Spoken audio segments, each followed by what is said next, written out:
Hi, welcome back guys. This is your friend, the MHA What If with another fanfiction. This is the first part of What If Deku Never Came Back?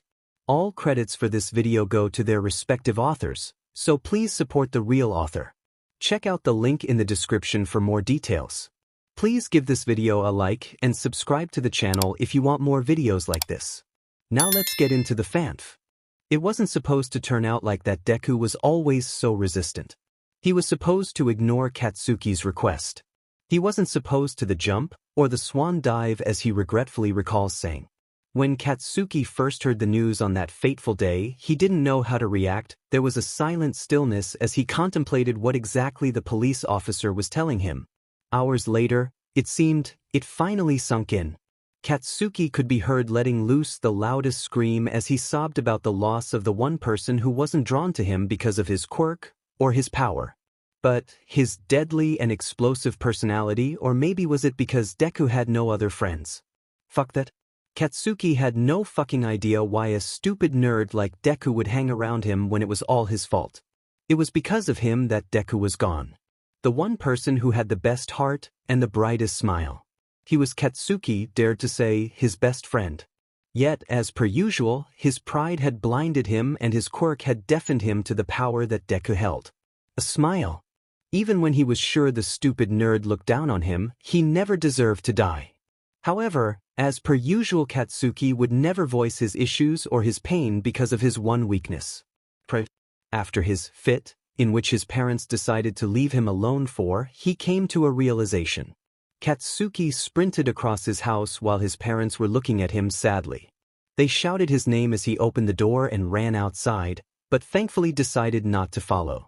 Katsuki kept running until he reached the crime scene. His school. There he remembered a scorched notebook thrown into a koi pond. Katsuki saw said notebook floating near the fishes who were curiously swimming around it. Katsuki gently lifted Deku's prized number 13 hero analysis notebook, more gentle than he had been in his entire life, probably. Katsuki was clutching the book to his chest as he slowly walked back home. He held it almost as if the book were a lifeline, because to Katsuki, it was Deku's.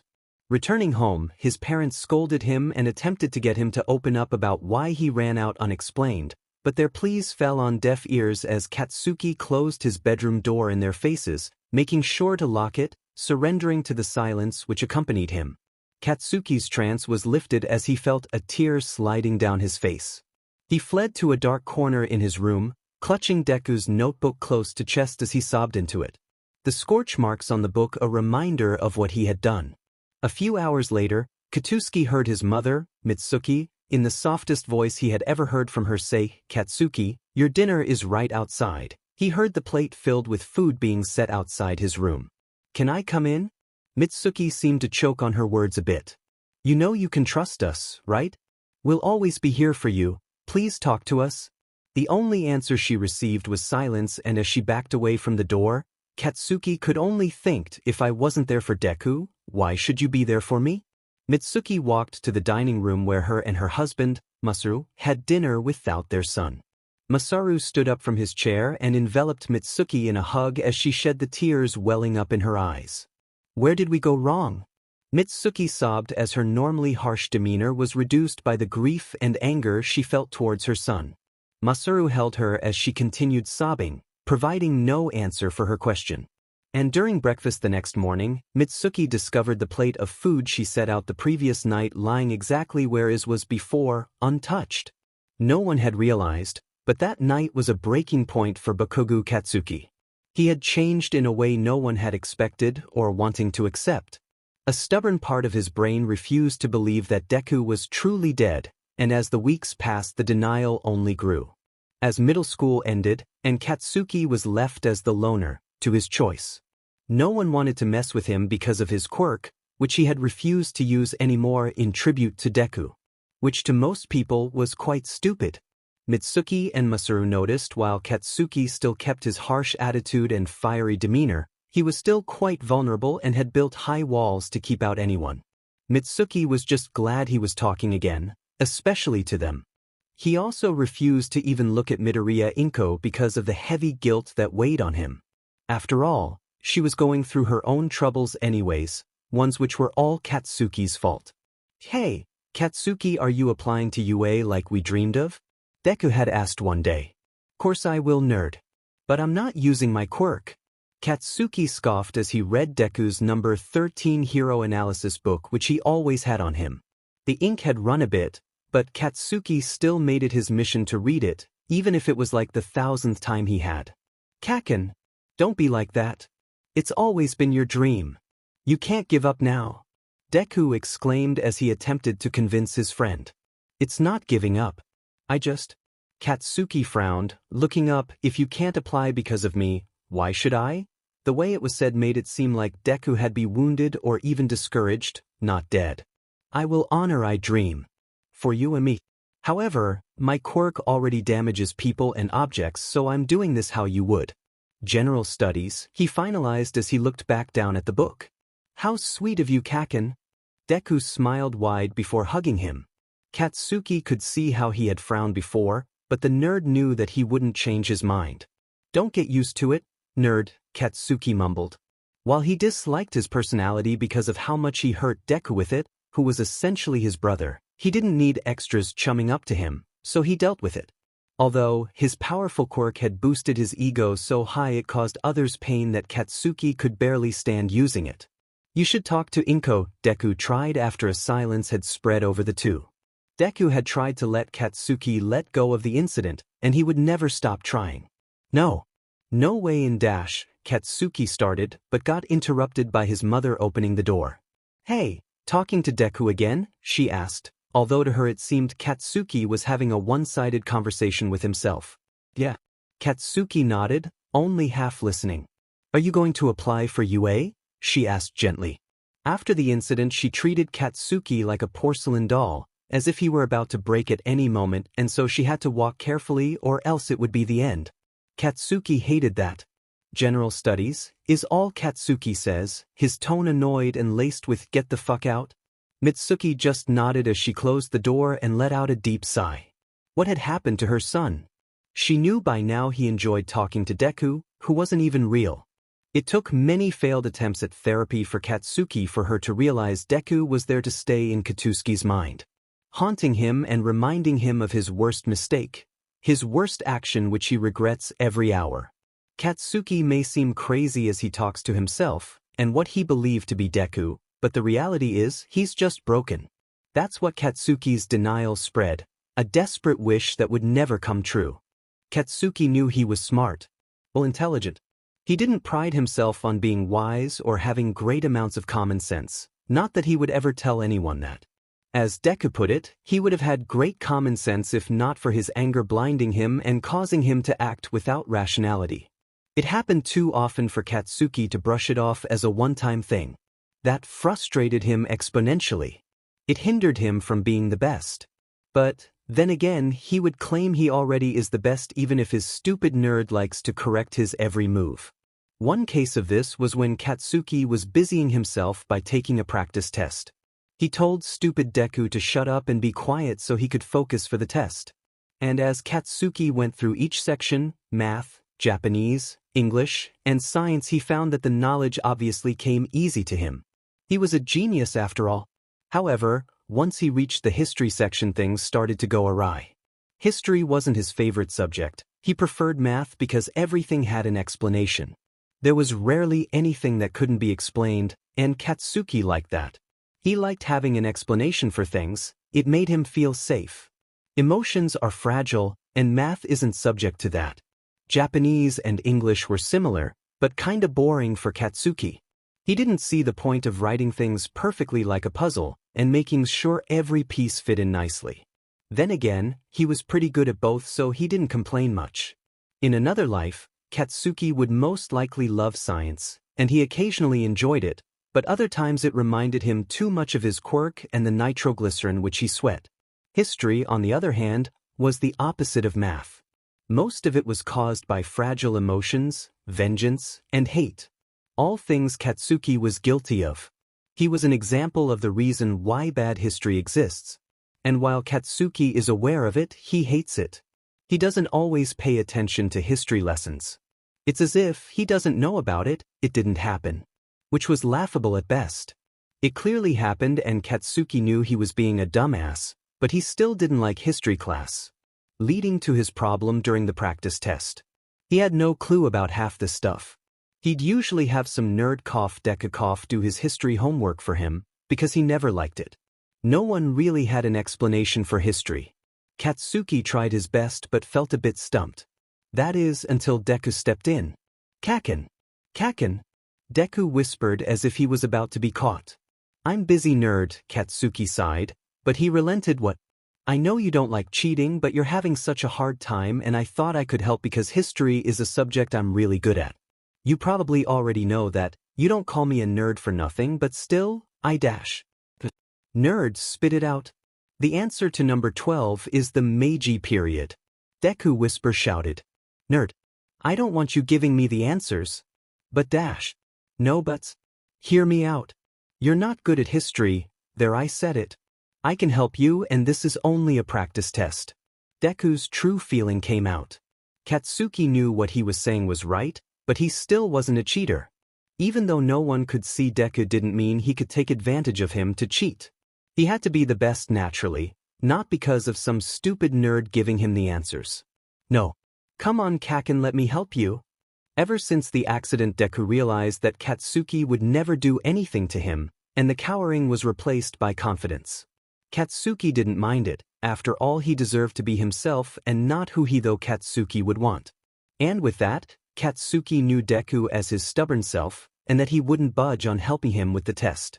Look, nerd, I'll compromise. You can't help me during the test, however I'll allow you to tutor me in history. Katsuki sighed as he leaned back in his chair. Thank you. Keep doing the test, and then I'll see how much help you need. Deku jumped up in excitement. Katsuki, after filling in Meiji period for number 12 and sticking his tongue out at Deku, found that he was dreadful at history. He just needed help when it came to remembering dates and the lengths for the periods. He remembered almost all of the wars, his violent personality finally helping him for something. Wars were interesting, but the causes for them were beyond Katsuki sometimes. Other times they hit a little too close to home. And that wasn't the only time Deku corrected Katsuki, which he was always half grateful for and half annoyed about. The nerd was smart, he'll give him that, but he could also be annoying as hell. With Deku's tutoring, Katsuki felt like he would crush all his competition. But then again, most of the extras in general studies were just rejects for the heroic course, so it's not like there was any competition to speak of. Still, to Katsuki's chagrin, there was a full auditorium of losers, who all probably had the most useless quirks and their only hope to go to UDA was through general studies. Dumb asses. That's rude, Kaken, Deku exclaimed, to which Katsuki just snorted as he found his seat with a frowning Deku trailing behind him. After a few minutes, a certain pro hero stepped out onto the stage and greeted the extras and Katsuki. Hello, listeners. Present Mike yelled out enthusiastically, can everybody say, hey? Deku was the only voice shouting out, but to everyone else it was silent. As Present Mike started his spiel about the written test and how everyone was split up into different rooms to take it and such, Katsuki had to deal with Deku's mumbling about the pro hero.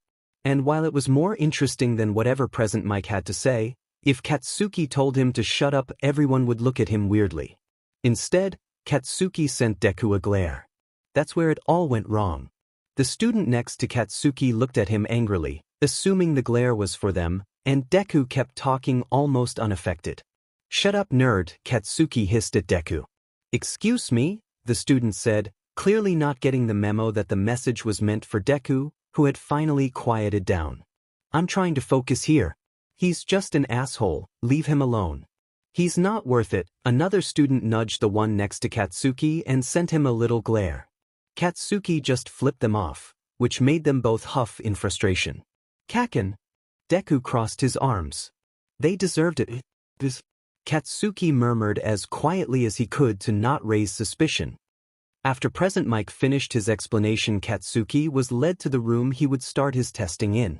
As he walked towards the room, the tenseness from the auditorium seemed to follow him down the hallways like how Deku always did. Speaking of which, Deku was admiring the halls and the architecture of the one and only Udata High School. To him being there was a dream come true. Even Katsuki had to smile at how excited Deku was. As they drew closer to the door in which the test was to take place, Katsuki could feel himself grow nervous. Although to most he seemed to be a ball of pure anger and violence, he actually had emotions and weaknesses, and not even Deku's reassuring smile could quell Katsuki's anxiousness, even though he knew he was the best out of all the lousy extras applying. When they got to the door, Katsuki instructed Deku to wait outside of the door, receiving odd looks and even a few whispers. Usually Katsuki could play it off as his quirk, but unfortunately he couldn't because the staff at UT already knew his quirk, and it had nothing to do with speaking to himself, as most saw it, so that excuse would be thrown down the drain and made Katsuki look even more of a fool. "Stop staring, idiots. I'm leaving all my nerves at the door, it's a weird family tradition. Now fuck off." Katsuki sneered at the other students who were taking their exam in the same room as him and the facilitator. The students rolled their eyes and the facilitator shrugged, but Katsuki felt fucking proud of his excuse. It was not the weirdest one he had to come up with, but it made enough sense that people would leave him alone. Deku gave Katsuki a thumbs up, and as the rest of the students shuffled into the classroom, Katsuki discreetly flipped off his best friend. While the facilitator listed extra shitty, in Katsuki's opinion, guidelines and checked each student's quirk to make sure no one was harboring a quirk which could help them cheat, Katsuki went through everything Deku had told him to. The nerd, being a bitchy loser, was an intelligent bitchy loser, one Katsuki knew to listen to, at least occasionally. And so, with that he took deep breaths, and when the facilitator gave the instructions to start, he began the entrance exam for UT's general studies. Katsuki felt that for most of the questions he breezed through them, but others made him think a little harder. The math section was not a problem for Katsuki, and neither was the English section because a lot of it was really basic things. Not everyone had English practice at their junior high schools, although they should have. The Japanese section was okay. Seeing as everyone taking the test knows Japanese, they upped up the difficulty a little bit, but it wasn't anything Katsuki couldn't handle. Science was different. He remembered some of the basic things fine, but some formulas were completely lost in his mind and he ended up randomly guessing on those, although Deku probably wouldn't approve of that. It was his best bet. History, it seemed, went pretty good. A few dates are probably wrong, and while Katsuki would love a perfect score, what matters is being all the other extras who probably aren't even trying, and with that he is confident of a secured win. The test lasted a few hours, and afterwards Katsuki and Deku made it back to the entrance of Udata High School. Katsuki had heard whispers of speculation on the Hero Course entrance exam, but he couldn't find it in himself to really care all that much. As the pair walked with the school behind them, Deku finally spoke. "I'm proud of you, Kaken." Katsuki offered a little smile towards the nerd as he put his hands in his pockets and they walked side by side in silence. That is until, "Hey, Kaken, wouldn't it be a good idea to find a way to communicate non-verbally?" Deku questioned. And whilst Katsuki wasn't going to devalue the good question, the timing was questionable. "Stupid nerd. We were having a moment." "Screw the bonding moment," Deku exclaimed. "We have those all the time, and we need a way so that you don't look like you're an insane person. Excuses won't last forever. People will figure out you're lying, and the quirk excuse won't work when you get into Udata." "When you get into U," the nerd had said, as though Katsuki was guaranteed a spot, which he obviously was, but Deku's confidence in him made him feel at least a speck of proudness. It felt good knowing Deku believed in him, even when he didn't. "It's a good point." Katsuki grumbled. "I'll look into it." The smile on Deku's face was worth the compromise. Mitsuki was having a hard time. She was fed up with her son's bullshit. It was Deku this and Deku that.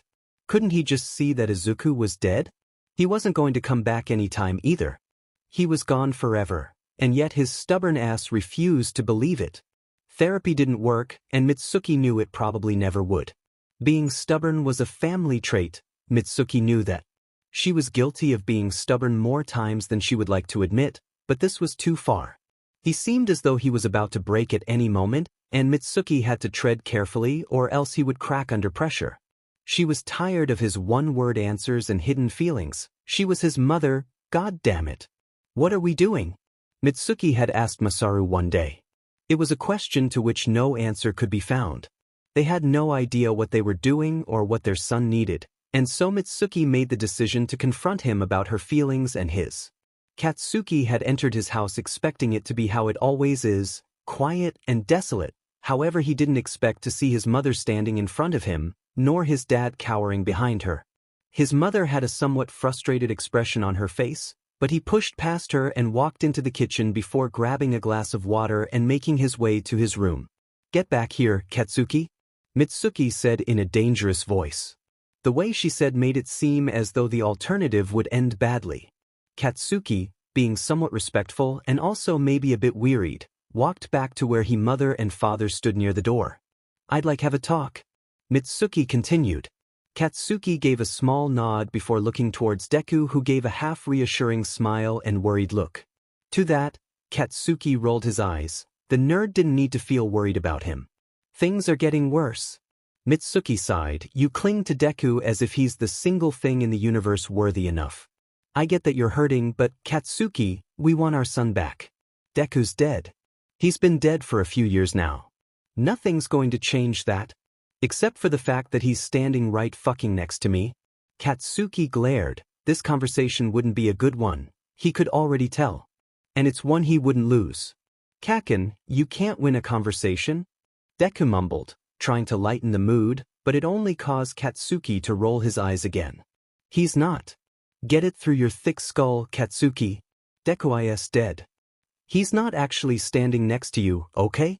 Mitsuki had lost it. She was angry.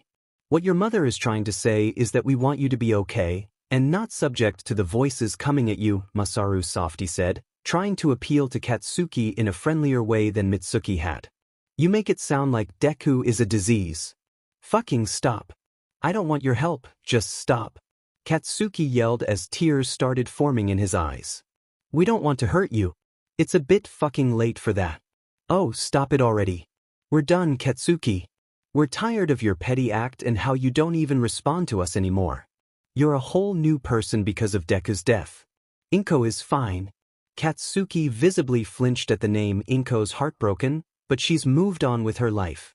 "You're the only one who can't fucking get over it. You don't understand it." Katsuki looked down as tears threatened to fall. "You're right, I don't. You and Izuku hardly got along. Why do you care so much about him?" Mitsuki asked as tears formed in her own eyes. Katsuki's breathing got heavier and he felt blood pound in his ears. His heart seemed to thud in his chest as he found it harder to breathe. He felt like a leaf as his hands shook and his vision blurred. He couldn't. Tears spilled down his cheeks as he fell to his knees, sobbing. Katsuki felt as though he was being strangled. He couldn't breathe properly and he felt sick to his stomach. Images kept flashing in his head of Deku. Deku smiling and jumping after learning about Katsuki's quirk. The look of pure fear on his face as Katsuki used his quirk against him for the first time. Deku looking dejected and empty. Deku's mangled body covered in blood. Katsuki couldn't take it anymore. The nausea he had felt in his stomach grew and rose to his throat as he bent over and threw up on the floor. There was too much happening. "Masaru, do something," Mitsuki called out in a panic. Masaru looked terrified as his son looked panicked and destroyed. "Katsuki, can you hear us?" Masaru tried, but he didn't know what to do. Katsuki wasn't responding and he was scared. They both were. Thoughts began swimming in Katsuki's head and the images wouldn't stop. Neither would the tears that fell on the floor. Katsuki couldn't see properly and his windpipes felt like they were being crushed. He was scared. As Katsuki screamed out in anguish and threw up bile, a bright light filled the room. One the family hadn't seen for years. The glass containing water in Katsuki's hand was shattered by the force of the explosion from Katsuki's hands. The glass flew everywhere and most of it fell on the floor, but a piece or two embedded in Katsuki's skin. But he didn't notice. He brought his hands up to cover his ears as he kept sobbing. There was a ringing in his ears that wouldn't go away. "Breathe, Kaken." Deku spoke softly, in and out, just like that. Katsuki closed his eyes and followed Deku's instructions until he felt calmer. The sobs slowed and Katsuki didn't feel so sick to his stomach as he tried to picture his happier moments as he ignored his parents. When he opened his eyes he saw a disaster. There was puke and bile all around Katsuki, with glass shards sprinkled over it and the water that didn't get evaporated. His parents were staring at him shell-shocked. They had never experienced this before. Katsuki felt like hours had just passed, but he knew it could only be a few minutes. It was quiet for a few seconds before everything hit Katsuki. His eyes widened as he stood up and ran to his room as fast as he could, locking the door. Katsuki put his face in his hands as he breathed heavily and paced around his room. I can't believe I fucking used my quirk. He looked down, almost seeming to be broken. It's alright, Kaken, you'll be okay. Deku smiled at him. It's not. Katsuki was crying now as he breathed in and out like Deku had told him earlier.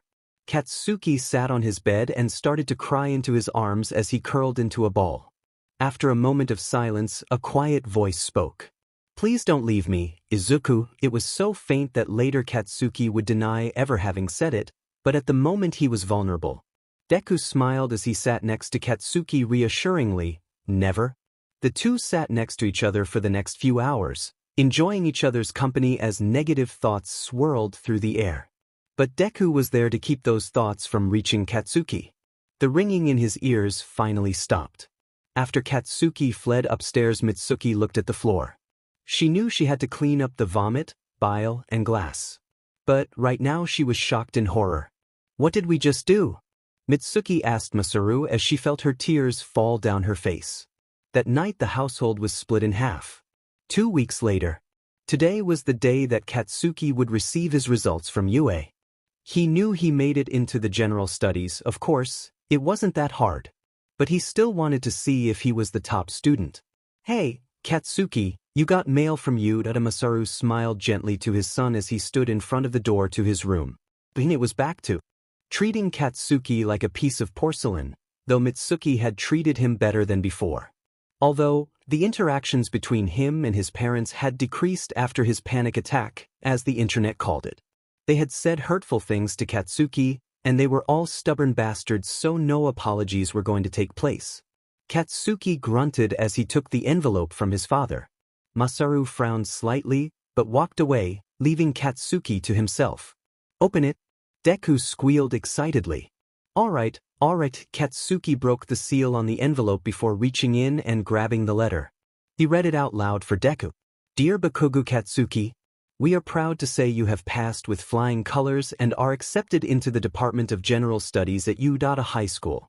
On the first day of school, you are to report to Class 1C for Homeroom.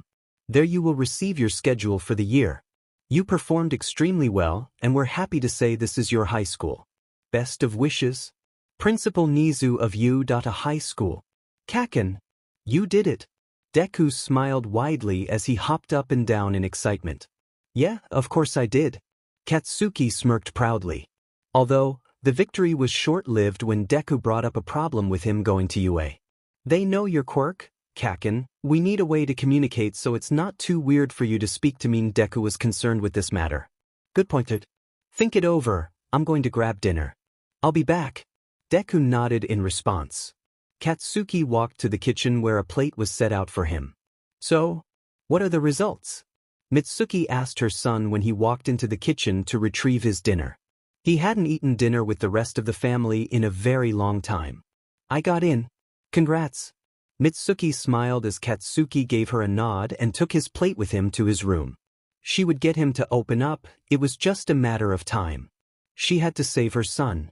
Katsuki sat down and started to nibble on his meal while Deku mumbled. It was a bit calming, but Katsuki would never admit that. I got it. Deku exclaimed, surprising Katsuki as he jumped up in his chair and dropped his chopsticks. What? Sign language? Deku said, feeling proud of himself. If you make hand gestures, people will write you off as weird, but not crazy. Fine. I'll try it. Katsuki grumbled as he started his research on sign language and how to learn it before he attended UA. After all, the summer break wasn't over yet. They would make it through the year, together. No matter how much people want to tear them apart, he wouldn't let them. He couldn't lose his best friend twice. No, scratch that, he couldn't lose his brother twice. We got this. Deku cheered as he flashed Katsuki a very bright smile. Panic attacks be damned, he had the brightest star in the universe. Yeah. Katsuki agreed. They could do it. Together. Katsuki and Deku had studied hard for this moment. They even took it upon themselves to learn sign language, or at least as much as they could with the time they had. They had even practiced in public places, and for the most part, he only got the occasional odd look compared to how it used to be. Katsuki rarely did anything soft, especially in speech. And a kid yelling at air would be suspicious. Compared to sign language, it would just seem odd if Katsuki were signing in the air, not insane. Although, Katsuki was nowhere close to mastering sign language, as frustrating as it was. He didn't have enough time to get into the more complex word theory, and he couldn't sign super fast, but he knew the basics enough due to his constant practicing. Even though Katsuki had gotten into UDA already, he was diligent in his studies. If he was to crush his competition, he had to stick to his studies. Deku kept trying to convince Katsuki to include quirk training in his studies, but Katsuki disagreed every time. He didn't trust it enough. Plus, he was doing things as Deku would have had to do because he never had a quirk. It was the very first day of school at Udata High School and Katsuki was anxious. He didn't care about the academics or his classmates. Instead, he was panicked about sharing his quirk or someone thinking he's insane. "Come here please," Mitsuki called from the other room. It must have been something urgent because they seldom talked to one another. Katsuki grunted as he made his way to his mother. "Look, it may not seem like it, however we're very proud of how far you've gotten. And we wish you luck." Masaru smiled at his son, who had an indifferent expression on his face. "I know this is a hard topic, but I've been keeping Inko updated about how you're doing because she's curious, and today she dropped off some cookies for you." Mitsuki handed Katsuki a place with a stack of cookies on it and a post-it note reading, "Go Katsuki. We're proud of you." Katsuki stared shocked at the cookies. Why had Inko done this? He didn't deserve her kindness.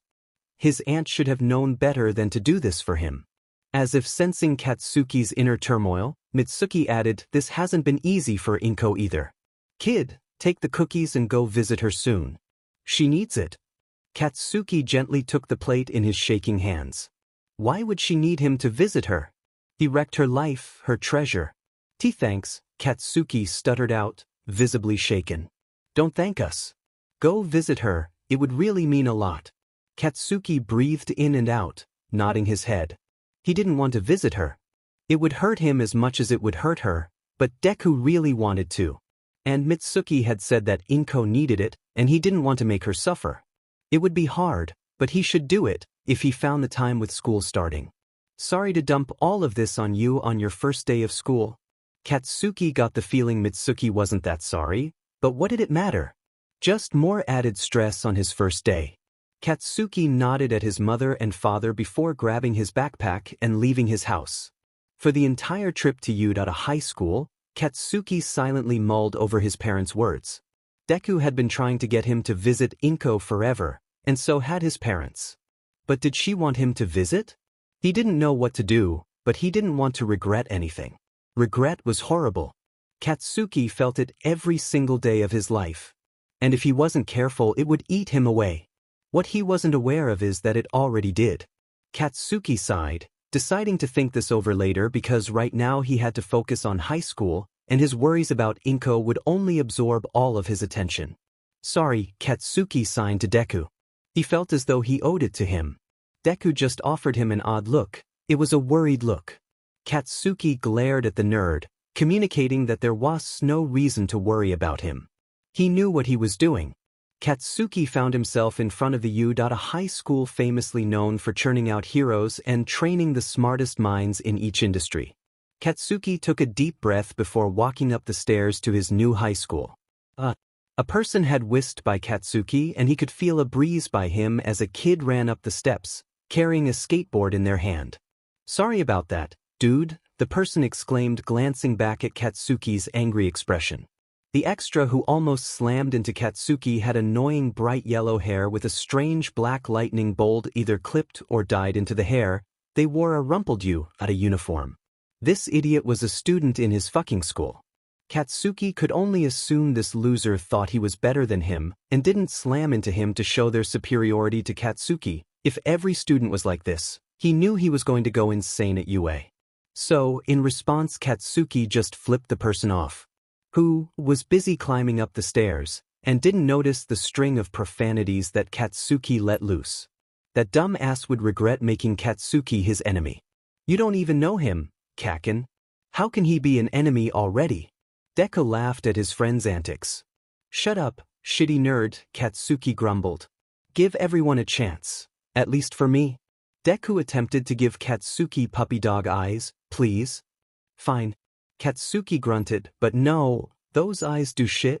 Deku smiled and pumped his fist in success. Katsuki looked around and saw that although there weren't many students around, they were looking at him strangely. His quiet speaking was clearly not as quiet as he intended. Katsuki just glared at the students around him and started to go up the stairs. Katsuki walked down the halls of Yude, taking it all in. The doors were almost all humongous in case of a student or teacher will a quirk which increased their body size, but it was still an odd sight to see.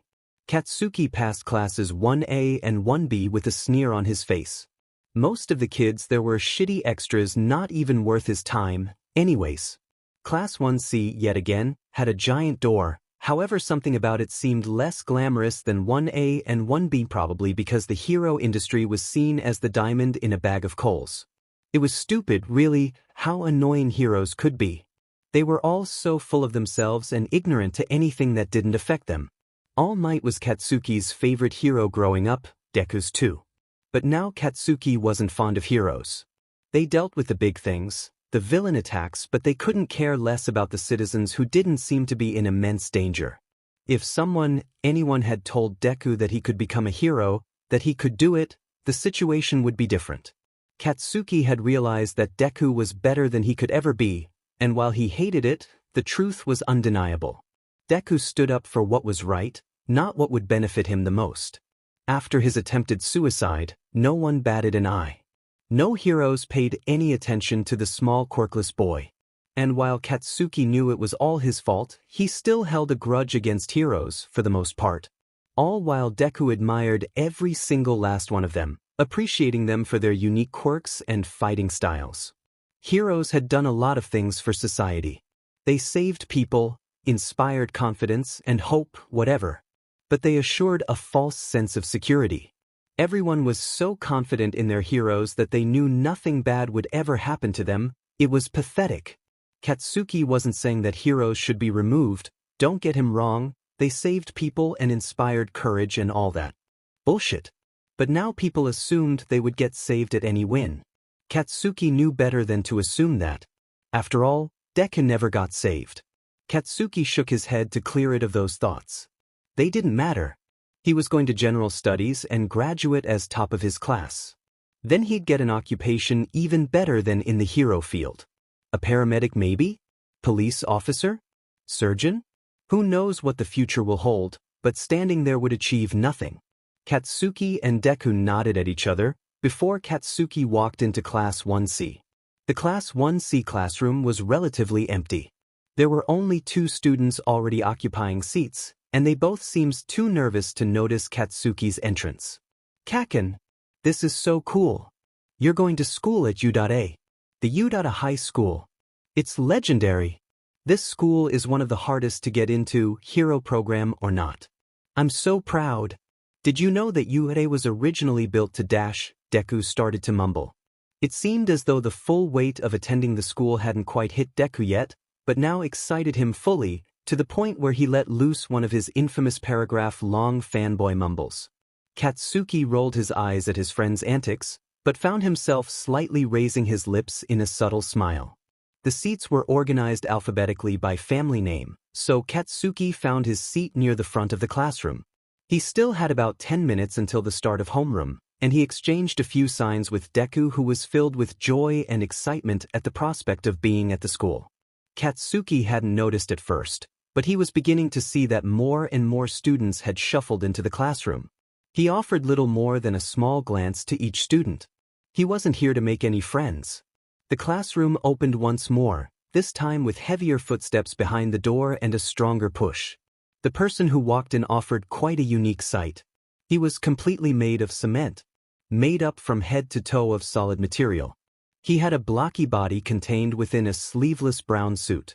The hero had his eyes almost closed, as if they were slits, and a large mouth pulled upwards. The pro-hero Cementos stood at the front of the room. Is he your homeroom teacher? Cementos is so cool. He can manipulate cement both wet and dry, and he has a large distance from where he can use his quirk, not to mention how much of a strong fighter he is and how he's so useful in rescue. He's saved so many people using his quirk. He just needs contact with the cement to utilize his quirk, and it's an emitter type. Deku's mumblings seemed to have no end, and as annoying as it was hearing the stupid need speak, it offered interesting information. Hello, students. My name is Cementos. I will be your homeroom teacher. Cementos spoke out to the classroom in a calm voice. We are going to go to the opening ceremony for the first years. His words were short and to the point. Katsuki could respect that. Cementos checked to see if everyone was there, which was a waste of time according to Katsuki. Afterwards, they all got up and followed Cementos to the orientation. Katsuki could hear the whispers of his peers near him, but he just scoffed. For the opening ceremony, or orientation, each class was to stand with each other in an orderly fashion. The principal and staff members stood up on a stage visible to all of the students. Looking around, Katsuki noticed that Class 1A was nowhere to be found. Pricks. They thought they were better than everyone, and so they didn't have to attend the opening ceremony? Katsuki would show them. A small mouse bear-like creature stepped forward. He was small, and had a pink scar running across his small face. He had stepped up to the microphone in his tailored suit and began his speech. This was the all-intelligent Principal Nizu. Students, welcome to Udata High School. We are overjoyed to have you here at our school, and we hope that you have a wonderful few years here. We hope you find your stay accommodating, and we open you with wide arms into our community. We have pro-heroes teaching most of our classes, so don't try anything funny, and our security is active all hours of the day. We are glad you all chose Udata as your high school, and we are all very excited to see your growth. Now, onto a few words from the top-ranking student in each class. Starting from Class 1K as per usual, Katsuki noticed that somewhere along the speech Principal Nizu had sent an underlying threat to any who dared oppose him. He may seem an animal, but he was smarter than almost any human being. The top-ranking student from Class 1K went on stage to give a few words to the other classes. It's amazing to be here. It truly is. Udata is known as the best in Japan, so I'm glad to be here. Management is no joke. However, being in the hero class would have been more than ideal. Katsuki scoffed at the student who gave a few more words. The next student, from Class 1J, gave a very similar speech, as did all the students from Classes 1E, F, G, D, and I. It frustrated Katsuki to know and to see all these students longing to get into the hero course, unsatisfied by the cards they've been given and have chosen already. The top student of Class 1H, however, a girl whose name Katsuki hadn't cared enough to remember, had an odd speech, but it was refreshing because she expressed no interest in joining the hero courses and instead seemed content with where she was, gaining a speck of Katsuki's respect. She had walked up to the stage with bouncing shoulder-length pink dreadlocks. She was reasonably short, but held a mature build. Her eyes were a strange yellow color with a cross in the center of her irises, making them look a bit like scope lenses. Perched atop her head lay red and gold steampunk goggles. It was safe to assume she was part of the support course. Hello, she exclaimed happily, I'm so excited to make babies for everyone. And to be recruited for them. Everyone looked at her as if she were crazy. Babies? However, when she started explaining one of her babies, effectively turning her welcoming words into an advertisement, it was obvious that by babies she meant her inventions. After a few minutes, she had to be ushered off the stage due to her taking up too much time. Katsuki was called up to speak for Class 1C because he obviously had the highest score. Don't be rude, Kaken, Deku warned, as if he could foresee his best friend saying something that would piss off most students in that hall. His assumption was correct. Katsuki went up to the stage before beginning his speech. You're all idiots. Deku knew he was screwed. Seriously. It's as if hero courses are the only thing at this fucking school. You're in this school because you have potential. You extras are wasting it all by wishing for something you'll never have. So get your fucking act together. Or not. It's all the same for me. I'm going to be the best, and I won't settle for anything less. Katsuki looked at the audience, seeing the enraged faces of his peers. Well, everyone was awash with silence before the protests began.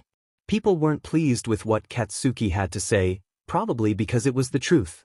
Students, please calm down, we have one more class to go, and then you'll all return to your homerooms and begin your days. Katsuki could almost swear he saw an amused glint in the principal's eyes as he attempted to calm down the aggravated crowd. Think you're better than us? We'll show you hero material. Loser. I bet. He's real weak. Katsuki clenched his fists, repeated the mantras in his head as he walked right back to where he was standing before. The nervous faces of his classmates had turned into something unpleasant aimed at Katsuki. He got sneers and glares, but it wasn't the first time. Kaken, you told the truth. But it wasn't your job to do it, no one was ready to hear it. Deku sadly shook his head. I know, nerd. I know, Katsuki murmured as he saw the top-ranking student from Class 1B step up to the podium and talk. The girl had waist-length green hair made up from what seemed to be vines. A strand seemed to be wrapped around her forehead multiple times. She had medium height and dark green eyes. Hello, she spoke softly, it is a wonder being here. Katsuki pretty much zoned out the rest of her speech, but she seemed a bit odd as she had mentions of things that were cast in a more religious light. With that, Principal Nizu spoke a few more words, dismissing the classes, thus ended the opening ceremony. Before Katsuki had a chance to walk back to his homeroom, he was stopped. It was by the Class 1B girl. Your speech made sense, thank you, she said to him in a kindly manner. To you, of course it would. You want less dumb asses in your class. Katsuki sneered before walking away from the girl. Kaken, she was trying to be nice. You could have been friends, Deku exclaimed, clearly unhappy about Katsuki's attitude. I'm not here to make friends. The tone of Katsuki's voice was a warning, one that shut Deku up. The rest of the day wasn't too pleasant. Most of the students left him alone, for fear of what his quirk might be, seeing as it wasn't a topic which had been brought up in the classroom yet. Although, Katsuki still got pushed around a few times, and there were constant whispers and glares sent his way. At lunch he ate alone. But that was okay. He wasn't truly alone. He couldn't communicate with Deku too well with sign, but they had a decent conversation regardless. Deku was of course frustrated at Katsuki's lack of care for friendships and building relationships as he progressed in high school. He could have already had a friend in that girl who didn't mind his speech. He also wasn't pleased with Katsuki's speech during the opening ceremony. It was too harsh, and because of it he probably made enemies out of half the school. Katsuki knew he'd fucked up. He didn't take back what he said, but he still knew it wasn't time to say them. Because of it he fucked everything up for himself. He always did. Every time he got involved it all went to hell. Deku reminded him of that every day. Whether with what he symbolized or what he said. It was always his fault no matter what. He regretted all so badly that he didn't know what to do anymore. He hated it so much. He hated how he couldn't do anything right. He hated it, and everyone hated him now. Including himself. After all, why shouldn't he? If anyone saw a tear slide down Katsuki's cheek, they didn't say anything. Who would care for what he felt? Katsuki didn't notice as a tear slid down the face of someone who did care for him and had no idea how to help. Deku swore he would do what he could for Katsuki. Dead or alive.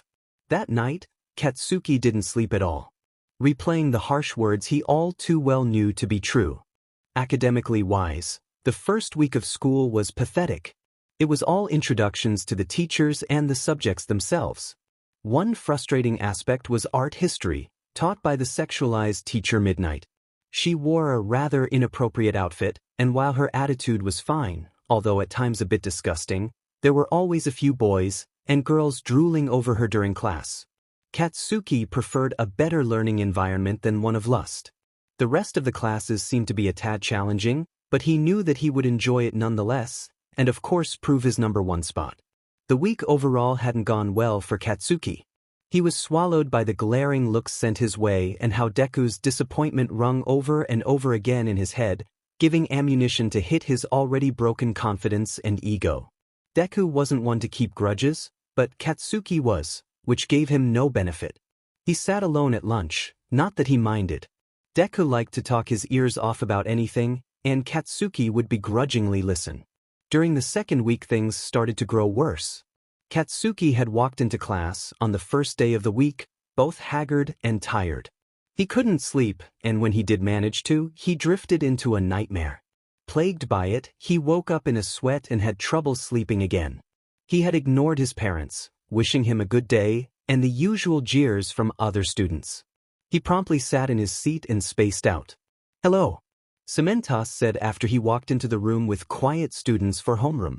"It has been decided that for homeroom today there will be some bonding activities." The class broke out in whispers about what the bonding moments could be, but Katsuki just grimaced.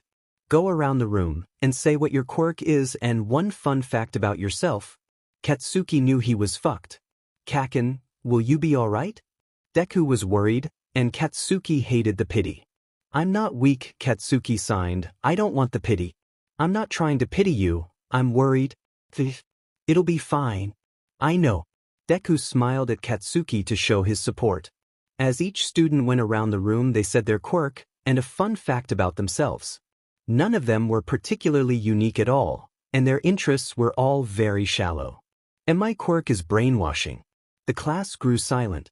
One student, with purple hair spiking up and dark bags under his eyes had spoken, and the class wasn't ready for his response. "And I like cats." Katsuki had to crack a half smile at that. With the class's reaction, it became clear what their thoughts were. Thoughts Cementos picked up on. "Quirk discrimination in my classroom or any classroom will not be tolerated, so I suggest you stop that now." Katsuki could see the boy's face grow into a small smile. Katsuki knew bullies. After all, he was one, and he could tell this kid was a target. Knowing that made him feel full of dread and regret. Before he knew it, it was his turn. He knew if he didn't say his quirk people would assume the worst and look down on him, but it was too painful to say it and see the reactions on the faces of his classmates. "Kaken, I know. Just say you sweat nitroglycerin. It's not the full truth, but it's not a lie," Deku whispered to Katsuki. "Not a bad idea. I like hiking," Katsuki grunted. It took his mind off of things. "And I can sweat nitroglycerin." Cementos seemed to frown a bit at his answer, but the class looked at him oddly before a few kids straight up laughed. "What's that?" one kid asked. "Nitroglycerin is a chemical, it's highly flammable," Cementos answered, looking at Katsuki with newfound curiosity. "So he's a walking bomb?" Another kid snorted as if he were making fun of Katsuki. "Yeah." Katsuki murmured. It was a little too close to the truth, but not that far off. "Isn't that super dangerous?" "He's a walking bomb. Can't he explode any moment?" "I can't believe it. What a pathetic quirk. He's a danger to everyone." Katsuki knew all the students' words were true, but that didn't make them hurt any less. "Enough." Cementos quieted the whispers. "Here at UA we don't discriminate against quirks, at all. You can trust us to take the proper security measures for each student." Katsuki frowned. The students had stopped their whispers, but the impact already hit Katsuki. The one kid not insulting him, or saying anything was the weird purple-haired kid. Probably had something to do with his past experiences in bullying. "Kaken, don't listen to them. You're amazing and you've grown so much." Katsuki gave a slight nod to Deku, who was trying to cheer him up, as per usual. It made him feel guilty, although there was nothing he could do. The bonding exercise finished, and Katsuki went through all the rest of the classes before lunch almost in a trance. He was thinking and criticizing himself too hard, as he tended to do. By lunchtime, Katsuki felt exhausted, and after getting his food which he brought from home, he went to sit at his usual table, but Deku had other plans. "Why don't you sit with Shinso?" "Who?" "The guy with purple hair." "Well, I don't know him. He seemed to be nice and didn't insult you. Doesn't mean he'd like my company. Would you like his?" "No." "Come on, Kaken. You'll make friends and feel less lonely. I have you. We both know that won't replace friends." You can't even really talk to me. Please, Kaken. No. If you don't like him, then I'll let it go, but you should at least try. Please. Fine. Thank you. Whatever. Katsuki spotted the purple-haired kid with eye bags sitting at a table by himself. He started to walk over to him, sighing as he frowned. Of course, the shitty need would force him into a situation like this. Katsuki sat down at the table across from the students. The purple-haired kid only raised his eyebrows at Katsuki's entrance.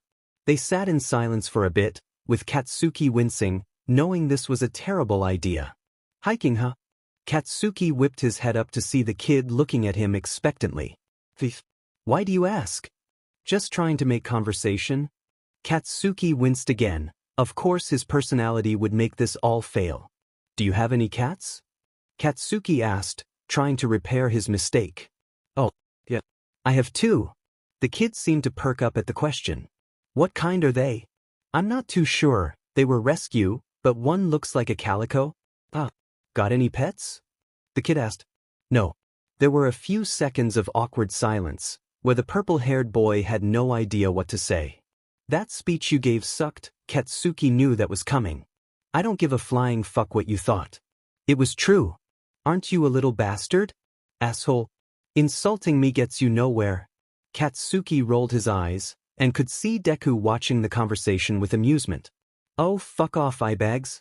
Eyebags? That's new. Katsuki flipped off the purple-haired student, now dubbed eyebags. They sat in more silence for a bit, but in that time a bell went off, signaling the end of lunch. That's how you make conversation. Katsuki gave eyebags a slight nod and then they both walked off. Not before Katsuki caught an eye roll aimed at him, but he just smirked in return. I'm so proud, Kaken. I'm glad you made a friend. I wouldn't call him that. Deku just gave Katsuki a big smile. He seemed almost giddy. At homeroom the next day, Cementos had an important announcement. We must choose a class president and vice president. You will vote for who you think will be best, and there is no voting for yourself. Katsuki knew there was no way he would be able to be class president. He decided to vote for eyebags. He hadn't made insulted Katsuki when everyone else in the class did. He also didn't know any other student to vote for. At the end, Cementos counted up the votes. 2 extras, who Katsuki couldn't care enough to remember the names of, became the president and vice president. Unsurprisingly, Katsuki got no votes. Eyebags seemed surprised when he saw he had received a vote, so good for him. You didn't get a vote, Deku said sadly, but you'll always be a winner to me. Katsuki snorted. The nerd could be dramatic, but he had a way of cheering Katsuki up a little. Although Katsuki knew he didn't deserve Deku's kindness or compassion, Katsuki should not be a winner in Deku's eyes. The rest of the classes went by normally with Katsuki taking his usual excellent notes. One time, when they were younger, Deku caught the cold and Katsuki had to teach him what he missed in class, but his notes were really what had caught Deku back up to speed. At lunchtime, Katsuki sat at his own table. He felt that sitting at Eyebag's table would be awkward and that he wasn't particularly wanted there. He started to eat his food, and he saw Eyebags approach his table and then sit down across from him. Katsuki felt his eyes widen before giving Eyebags a slight nod. They sat in silence for a bit. This time it wasn't as awkward as it had been the previous day. Do you bring your own lunches? Nice of your mom to make lunch for you. She doesn't. Katsuki snorts before rolling his eyes. Your dad? I make them. Demis. Katsuki crossed his arms. Really? That's cool. You can cook? Where did you dash? A siren started to go off, and all the students in the lunch hall started to panic like crazy. They were knocking other students down. Katsuki was very confused. There's been a breach in security. Katsuki heard a student tell their friend, and he understood why all the panicking took place. Eyebags and him started to get up, but as they got swept up in the chaos, a student from Katsuki's class screamed out. Everyone stopped after hearing the scream. Move! He screamed and cut through the crowd towards Katsuki.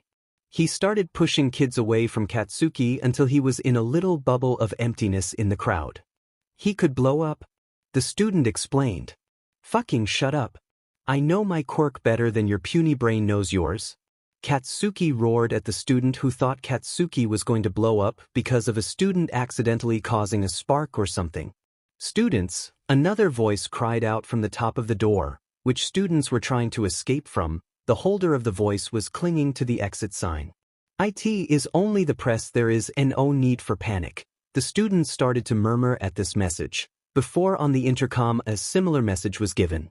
There is no need to panic, please go back to your tables calmly and continue in your lunch.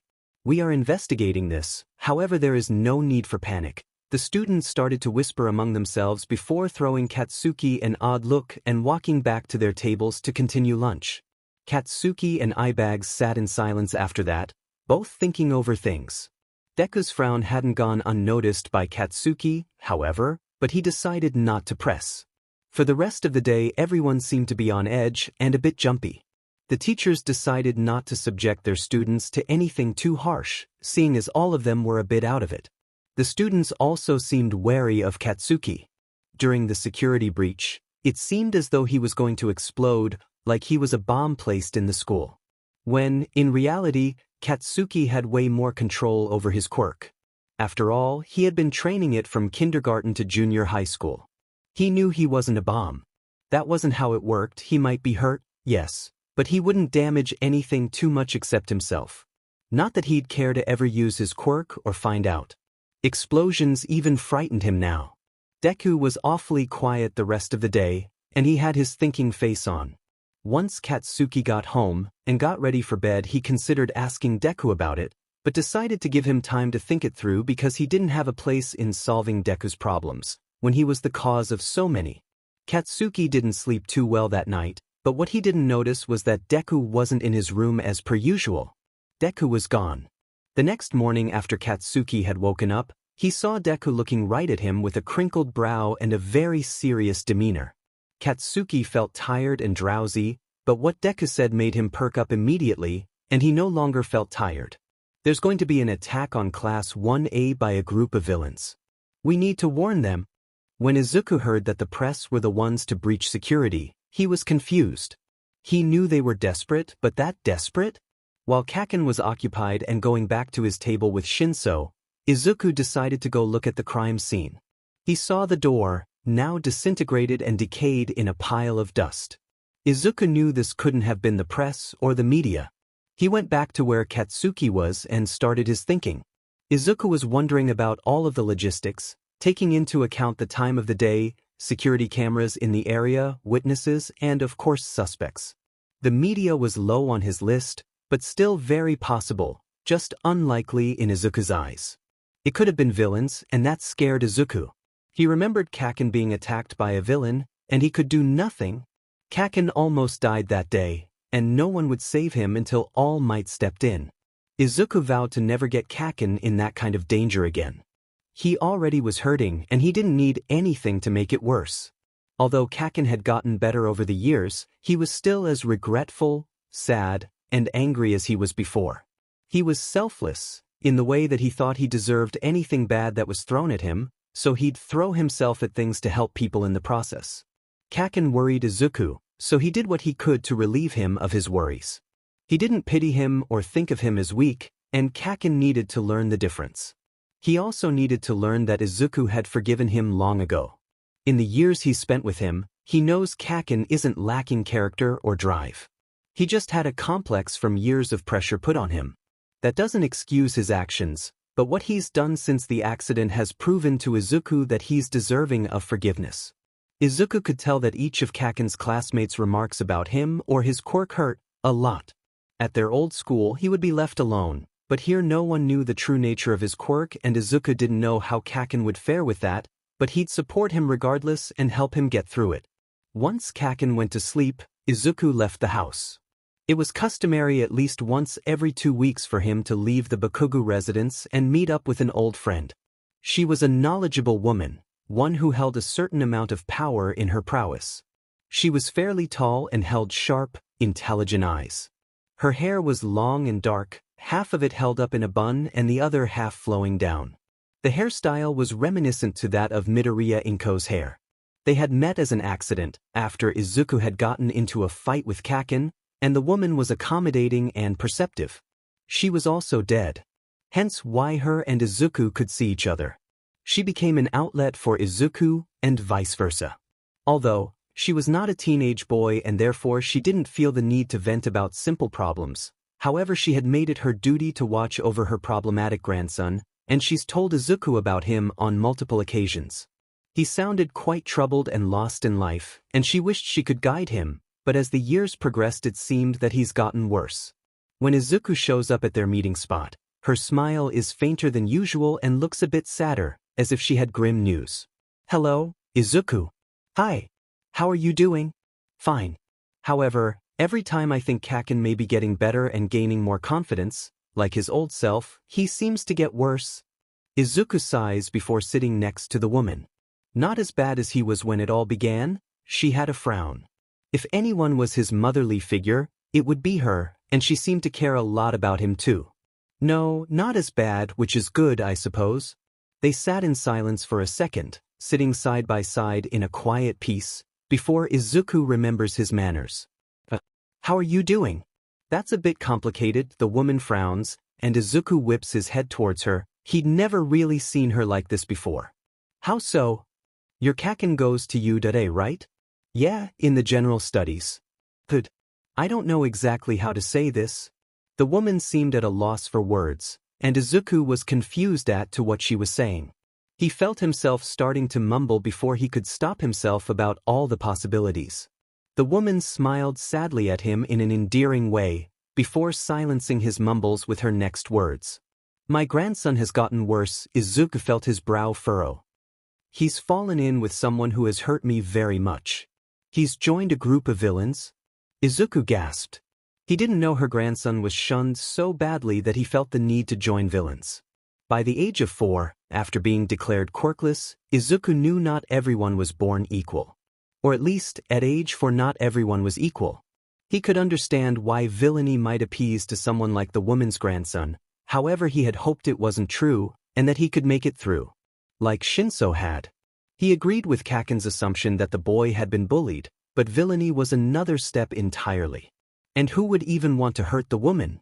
She was so kind and insightful. Why had her grandson joined up with whoever did this? The woman continued speaking, and she tripped over her words a few times as if the message were so important she couldn't talk fast enough to get it all out. They're planning an attack on U.A's Class 1A? Izuku felt his eyes widen. The woman was choking on her words now, and tears streamed down her face. They're trying to kill All Might? What? How? They have this creature they made who they hope will achieve it. Made? The woman nodded as she put her face in her hands, and Izuku let his thoughts race as he let a few more tears streak down her face, before explaining in more details about the attack, and how he could possibly stop, or at least provide insight for it. Class 1A is going to the Unforeseen Simulation Joint, or USJ, and there will be an ambush where my grandson will conduct an attack with hundreds of other villains, and attempt to make their point across and kill All Might. My grandson has a villain working close with him, who can warp people different places, and they will attempt to warp all the students different places with groups of villains in hopes to split them all up, and better execute their attacks then. Izuku stared in shock as the woman gave him all the details about the attack, and when it would take place. He had to warn Yuta, and warn Kaken about what was to take place or else there could be lives on the line. Kaken had a chance to save others, he just had to convince him to convince the U.A staff. Izuku found himself crying as well. This was all so wrong. I'm sorry to place such a burden on you, Izuku. We need to stop this. Izuku knew the woman had been a hero in her life, and a very good one at that. She had a real priority to save people, and Izuku respected that. Izuku respected her. What quirk does your grandson have? Izuku asked out of curiosity to prepare himself. He can decay or disintegrate anything he touches with all 5 fingers. Izuku felt like the world just crashed down on him. Disintegration. U.A security breach. The woman's grandson had lowered the U.A security. If he doubted her before, he didn't now. He found all of his answers, and she had no idea that there was a U.A security breach. Izuku filled her in on what happened at UA. She looked at him with wide, teary eyes. It started. Izuku and the woman sat together, both thinking things through and enjoying each other's company as no one else really saw them. I should go now, but I'll tell Kaken about what you've learned. Izuku stood up. I know it's hard to watch someone go down the wrong path, and there's nothing to change that, but if you need to talk, you know I'm here. You've already done so much for me. Thanks. Izuku smiled at the woman before he began to walk away. And Izuku? Izuku turned to look at the woman who offered a desperate and sad smile. Good luck, and don't forget to smile. You too, Nana. With that, Izuku made his way back to Kaken's house and waited for him to wake up before telling him the news. Shimura Nana could see the compassion Izuku held. He truly was an amazing kid, and she was glad they had become friends. She just hoped she hadn't placed her faith in the wrong person. There were lives at stake, but then again, she's placed her faith in another kid that reminded her about Izuku. She would have loved to see what kind of hero he would have become. A good one, for sure. Nana left the building. She met Izuku every 2 weeks, and decided to visit an old friend before returning to her grandson. He was really traveling down the wrong path, and it hurt Nana to know that. But, warning Izuku and having him tell this Kaken was the best way to save people. Although it seemed a while before she had saved anyone, she knew she had saved Midoriya Izuku just as much as he had saved her. With that, Nana checked up on her successor. He had a frail appearance, but she knew his resolve was strong. She had chosen well. With all might and Izuku. What the fuck? We don't have much time, Kaken. Katsuki stared at Deku, who seemed to be very focused. Give me a minute. Deku nodded slowly. Katsuki started to get ready for school as fast as he could. He was very curious as to what in the hell Deku was talking about. Deku was looking around the room anxiously, and Katsuki wanted to know why he was so nervous. Katsuki crossed his arms before looking at Deku. Okay, now what the fuck? Deku seemed unfazed by Katsuki's raised voice and harsher tone. There's going to be an attack on Class 1A when they visit the USJ or unforeseen simulation joint. It's going to be done by a group of villains who are trying to kill All Might. Deku was very serious and determined. All clues pointed to him being serious, but Katsuki was still skeptical. So, we need to stop it. You can warn the teachers about it. Deku also seemed desperate. Katsuki was worried about what was going on, and if he was telling the truth, what did that mean? They won't believe me. I don't even know if I believe you. Katsuki sighed. Please, Kaken. Tears started to stream down Deku's face. Katsuki hated seeing him cry, but this matter was serious and he needed to be sure that this was real. How do you know? Katsuki asked. I can't. So you don't fucking trust me? It's not about you. Deku screeched as tears kept streaming down his face. When they were younger, Katsuki wondered if that was his quirk, to endlessly cry and have tear ducts that lasted forever. It wasn't often Deku had raised his voice, and Katsuki was always wary of pissing Deku off, because it wasn't pretty. I won't tell the teachers then, since you clearly don't care to tell me if you're telling the truth or not. Katsuki was angry. Deku won't tell him the truth? He wouldn't help him. Deku opened his mouth to speak as more tears flowed, but before he could, the door to Katsuki's room opened and his mother walked in. I heard yelling, are you okay? Fine. What's wrong? Deku. Katsuki could see his mother wince at the name. What about him? He doesn't trust me. Katsuki was wary about telling his mother anything, so he tried his best keeping it vague as possible or she would pester him about it, and that would be too annoying for him to handle. How so? He's not telling me the whole truth. I know you won't tell me anything else, but hear me out. Mitsuki sighed before sitting down on Katsuki's bed. Deku was watching their exchange nervously. Has he ever really done anything to deceive you? Katsuki flinched before thinking about it. He really didn't know. He just shrugged before he could think too deeply about it, and not be able to stop thinking. I'll take that as no. Katsuki, listen. This is never easy, but you have to trust him. He wouldn't tell you about it if he didn't trust you at all, or had no faith in you. I know the years haven't been easy on you, but if there's anyone that's been through it all with you, it's Izuku. He cares about you, and if he's not telling you the whole truth, it's not because he doesn't want to, it's probably because he isn't allowed to, or he wants to protect you. Katsuki opened his mouth to speak, but Mitsuki held up her hand. Let me finish. I'm not saying you need to be protected. I raised you and I know you are so strong and determined. But we all need help. We're very similar in our temperaments and I didn't let people help me for a very long time, mistaking it as pity. Pity is something entirely different, and I bet you Izuku doesn't pity you. He looks up to you and cares for you. No matter what you did to him, he trusts you now. Stop living in the past. It's easier said than done, but we both know you can do it. Mitsuki ruffled Katsuki's hair before standing up. Think about it, kid. She walked away, leaving Katsuki with Deku. She's not wrong. Katsuki looked up to see Deku's face. He was smiling sadly in a comforting way. A few tears streaked down his face, instead being happier tears. I love you. Katsuki felt himself tear up at Deku's words. It was easy to assume Deku hated him for everything that happened to him. You're my brother. Katsuki started to cry at the sentiment. Katsuki didn't know what to say. He couldn't stop living in the past, and he didn't know if he could ever learn not to. I love you too. They were brothers forever, no matter what.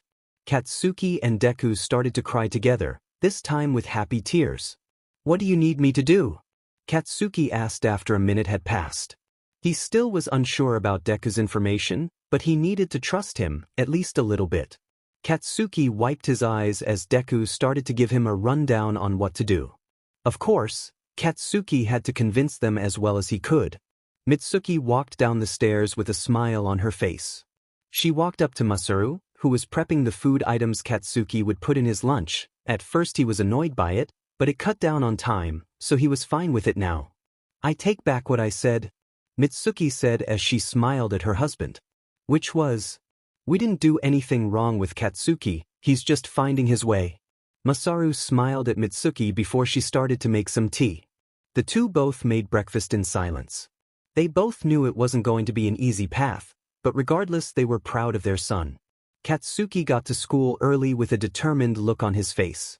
Even if it was all a hoax, he couldn't risk it and neither could the teachers. Deku smiled at him encouragingly, and he nodded back. They could do this. Katsuki walked up to the staff room. They should all be there, seeing as class hadn't started yet. He gulped nervously. The staff room was something very daunting, however he had to get over his fears and knock on the door. Katsuki felt his breathing becoming a little frantic. I'll be alright, Kaken. Breathe in and out slowly. Katsuki listened to Deku's instructions. He took a few breaths, calming down his inner anxiety to a more manageable level. Katsuki mustered up enough confidence before knocking on the door.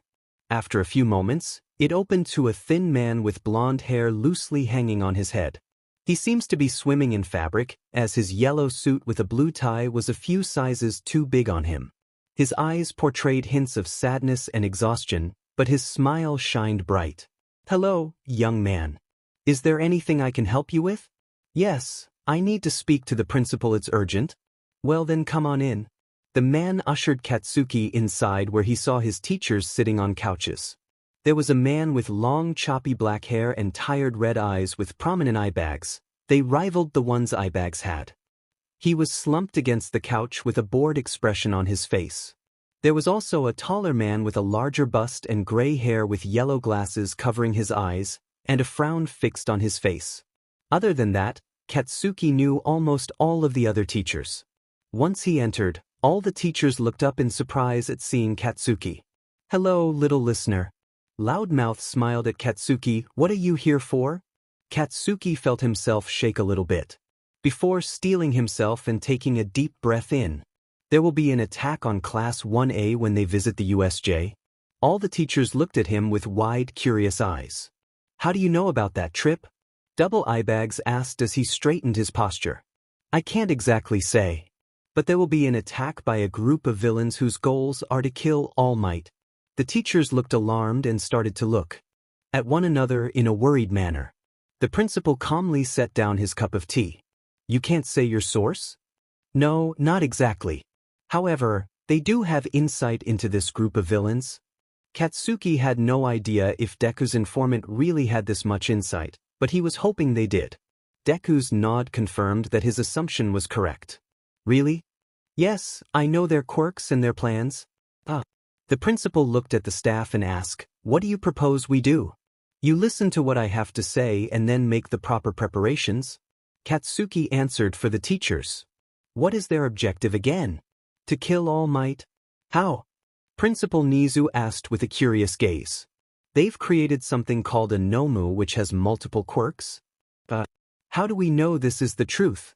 Lust Lady seemed worried, but also skeptical. "You don't, but are you fucking stupid enough to ignore it?" The teachers all glanced at each other as if trying to communicate without having Katsuki there. "What class are you in?" "Mine." Cementos spoke up as he looked at Katsuki with a critical eye. "What's your quirk?" Katsuki paused. He didn't want to say it. He swallowed and frowned a bit while crossing his arms to stop his visible shaking. "Explosions." Cementos replied as if sensing Katsuki's uncomfort, although hearing the name of his quirk made him flinch as he winced. Principal Nizu put a paw on his chin. "This is most curious. What do we do?" Thin Guy asked. He had a complicated facial expression which seemed part worry, curiosity, and frustration. "What are their quirks?" Angry Geezer asked. He also seemed skeptical. "The one executing the attack has a disintegration quirk. He can disintegrate anything if all 5 of his fingers are on it. His right-hand man has a warp quirk and can warp multiple people at a time." Katsuki recounts what Deku told him about the villains. They're planning on using a villain to jam any signals. And of course Nomu has a strength quirk and regeneration. The principal nodded. "We'll come up with a plan of defense, then. Just in case. If the information is faulty, then we'll see about a punishment for false information." The teachers all nodded. "He's coming with?" Double Eyebags said, pointing at Katsuki. "No thanks. I have my academics to get to, plus I don't want to spend my time with shitty hero students and their fucking attitudes." Double Eyebags raises his eyebrows at Katsuki's response. It wasn't a request or question, it was a statement. "Putting another kid in danger, huh?" Katsuki asked angrily. "We'll see about that," Double Eyebags said, waving his hand with a bored expression. "The listener brings up a good point. We can't drag him into a hero attack."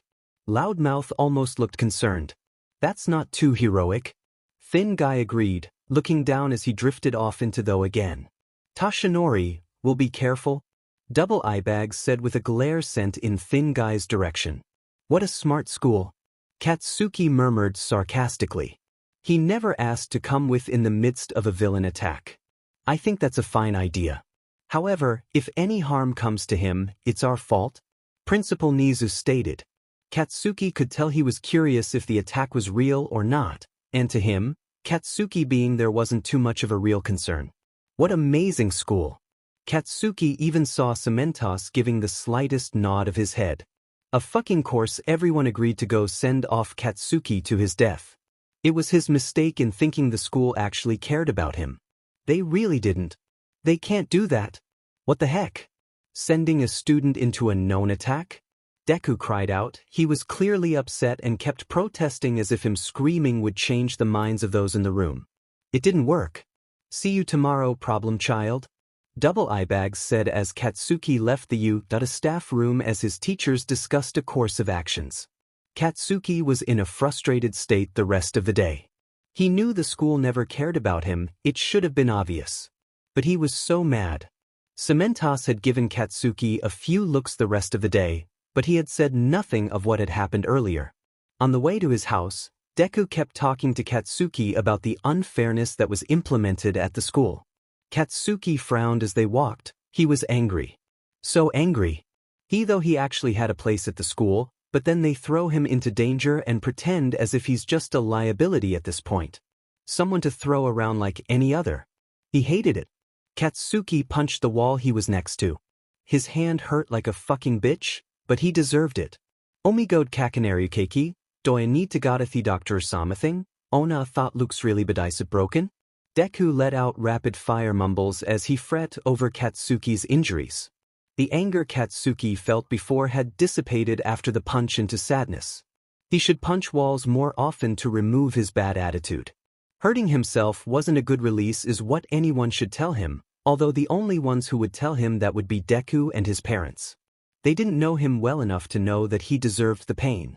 Katsuki let his bloody and bruised hand hang loosely next to him, the adrenaline wearing off and leaving him in immense pain he was convinced he deserved. Life isn't fair. You should know that best, Deku. The rest of the walk to Katsuki's house was silent. Deku noticed his hand was not taken care of, but Katsuki brushed him off when he mentioned it. Deku felt tears stream down his face. He hates how Kaken treats himself. Katsuki couldn't sleep that night, kept awake by Deku's sobs. Sobs that were his doing. He really was a terrible person. His hand throbbed with pain so unbearable it brought tears to his eyes. Katsuki got up in the morning feeling immense pain. He didn't know what to do with his arm, it hurt too much. He felt himself stagger across the room to get to the bathroom. It was like a blinding pain that hit all of his senses. He felt like his hand would rip in half, but it would happen slowly as to alarm all of his pain sensors and cause him as much damage as possible. It was pain unlike anything Katsuki had ever felt. It was an unforgiving pain, one that chided him for bad decisions with painful punishment. Katsuki started to tear up as he fell to the floor, screaming in pain. Hurried footsteps rushed towards the bathroom, and Katsuki's father burst into the bathroom. "What's wrong?" he asked, looking over Katsuki, who shielded his hand. His hand didn't look pretty, and his father would be able to tell right away what was wrong. "I tripped." "Surprised me." Katsuki brushed his father off. "If you need anything, don't be afraid to call for help." Katsuki nodded. "Will you be all right?" Katsuki nodded again, before Masaru offered a smile and left Katsuki to his own devices. It was hard, and Katsuki had to take many laborious breaths, but he got himself onto his feet before stumbling towards the mirror. He looked terrible. His skin was paler than usual, and he looked sickly. There were bags under his eyes, almost bad enough to call himself eye bags. His eyes were bloodshot and his hair was a mess in and of itself. His hand was another matter. It was purple and mottled, and he could see it swelled very obviously. The skin around it was sweaty and pale. Katsuki winced as he assessed his injuries. He opened a cabinet with his other hand before grabbing some gauze and very shakily wrapping his hand with it. He grunted at the finished product. It wasn't a good wrapping job, but it'll have to suffice. He finished in the bathroom and walked back to his room. Katsuki had to pause a few times and clutch his hand because the pain made it hard for him to do anything. "Kaken," a weak voice called out, "you have to stop hurting yourself." Katsuki scoffed. "No. This is not up for discussion." "Deku, stop." "I will not. Please stop hurting yourself, it's hurting me." Katsuki looked away. "Please." Deku started crying again, and this time Katsuki felt tears roll down his face as well. "Sorry, but dash." "No buts. Please, Kaken." "Deku dash." "For me." Deku crashed to his knees, bowing in front of Katsuki. Katsuki looked at him in silence. Deku looked back pleadingly. "I'll try." Katsuki whispered quietly, and Deku gazed at him with frustration for not agreeing completely, but also with a certain amount of proudness. Deku was proud of him. It made Katsuki fill with joy and regret all the same. Katsuki finished getting ready while Deku fussed over his injury. However, Katsuki refused to go to a doctor or inform anyone about his injuries. He just wanted to wait it out and have it heal by itself. It's not like Deku could have dragged Katsuki to a doctor or anything, as much as he wanted to. Katsuki spent more time than he would have liked wrapping his hand, getting dressed, and attempting to make his lunch. It was not that successful. As he was heading out the door, it became apparent to him that he was late for school. "Kaken, hurry." Deku was jogging next to Katsuki as he picked up the pace in hopes of not being too late. Katsuki had half hopes that he would be able to miss the trip to USJ, but he knew better than to expect it to happen.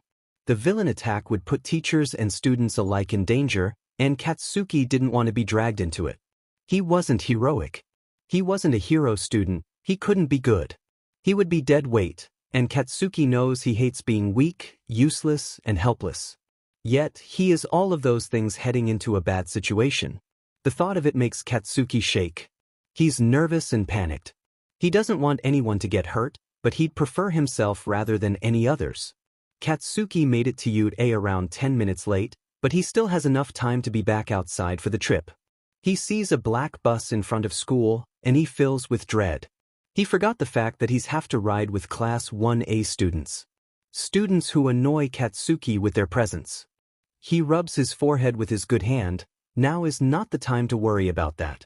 Katsuki rushes to put his backpack away, which he had to shake a few times because it got caught on his bandaged hand.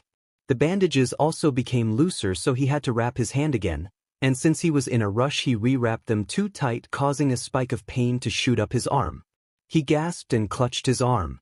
"Kaken, don't rush too much. I don't want you hurting yourself even more." Deku looked at him with worried eyes. "Stop with the pity." Katsuki managed to gasp out.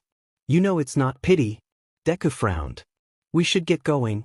Katsuki nodded before wincing and walking towards the locker room. After much difficulty, Katsuki changed into his uniform for P.E. physical education. It was a blue jumpsuit with U.A's logo in white stripes. Since Katsuki didn't have a hero uniform, as he wasn't in the hero course, he had to wear the jumpsuit. "Let's do this," Deku said with a determined smile, but Katsuki could see he was as panicked and worried as he was. This whole situation wasn't a good one.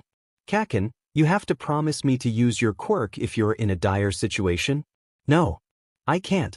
You know that," Katsuki shouted, seeing as no one was in the locker room with him. "Please. I can't lose you." Deku was desperate. I can't." "Kaken, I know you can. Don't hold yourself back because of me, please. I know it'll take time to grow comfortable with it again, and it can be a last resort. I'm not telling you to outright use it, at least not for now." Deku smiled, but it was a smile laced with worry and anxiety. "I'm sorry. I can't." Katsuki shook his head. This was something he wouldn't waver on. Deku sighed before muttering something Katsuki couldn't hear. He sighed. Deku had been trying to get him to use his quirk forever, but he didn't know if he could mentally or physically do it and be able to handle the outcome. "We have to go now," Katsuki murmured.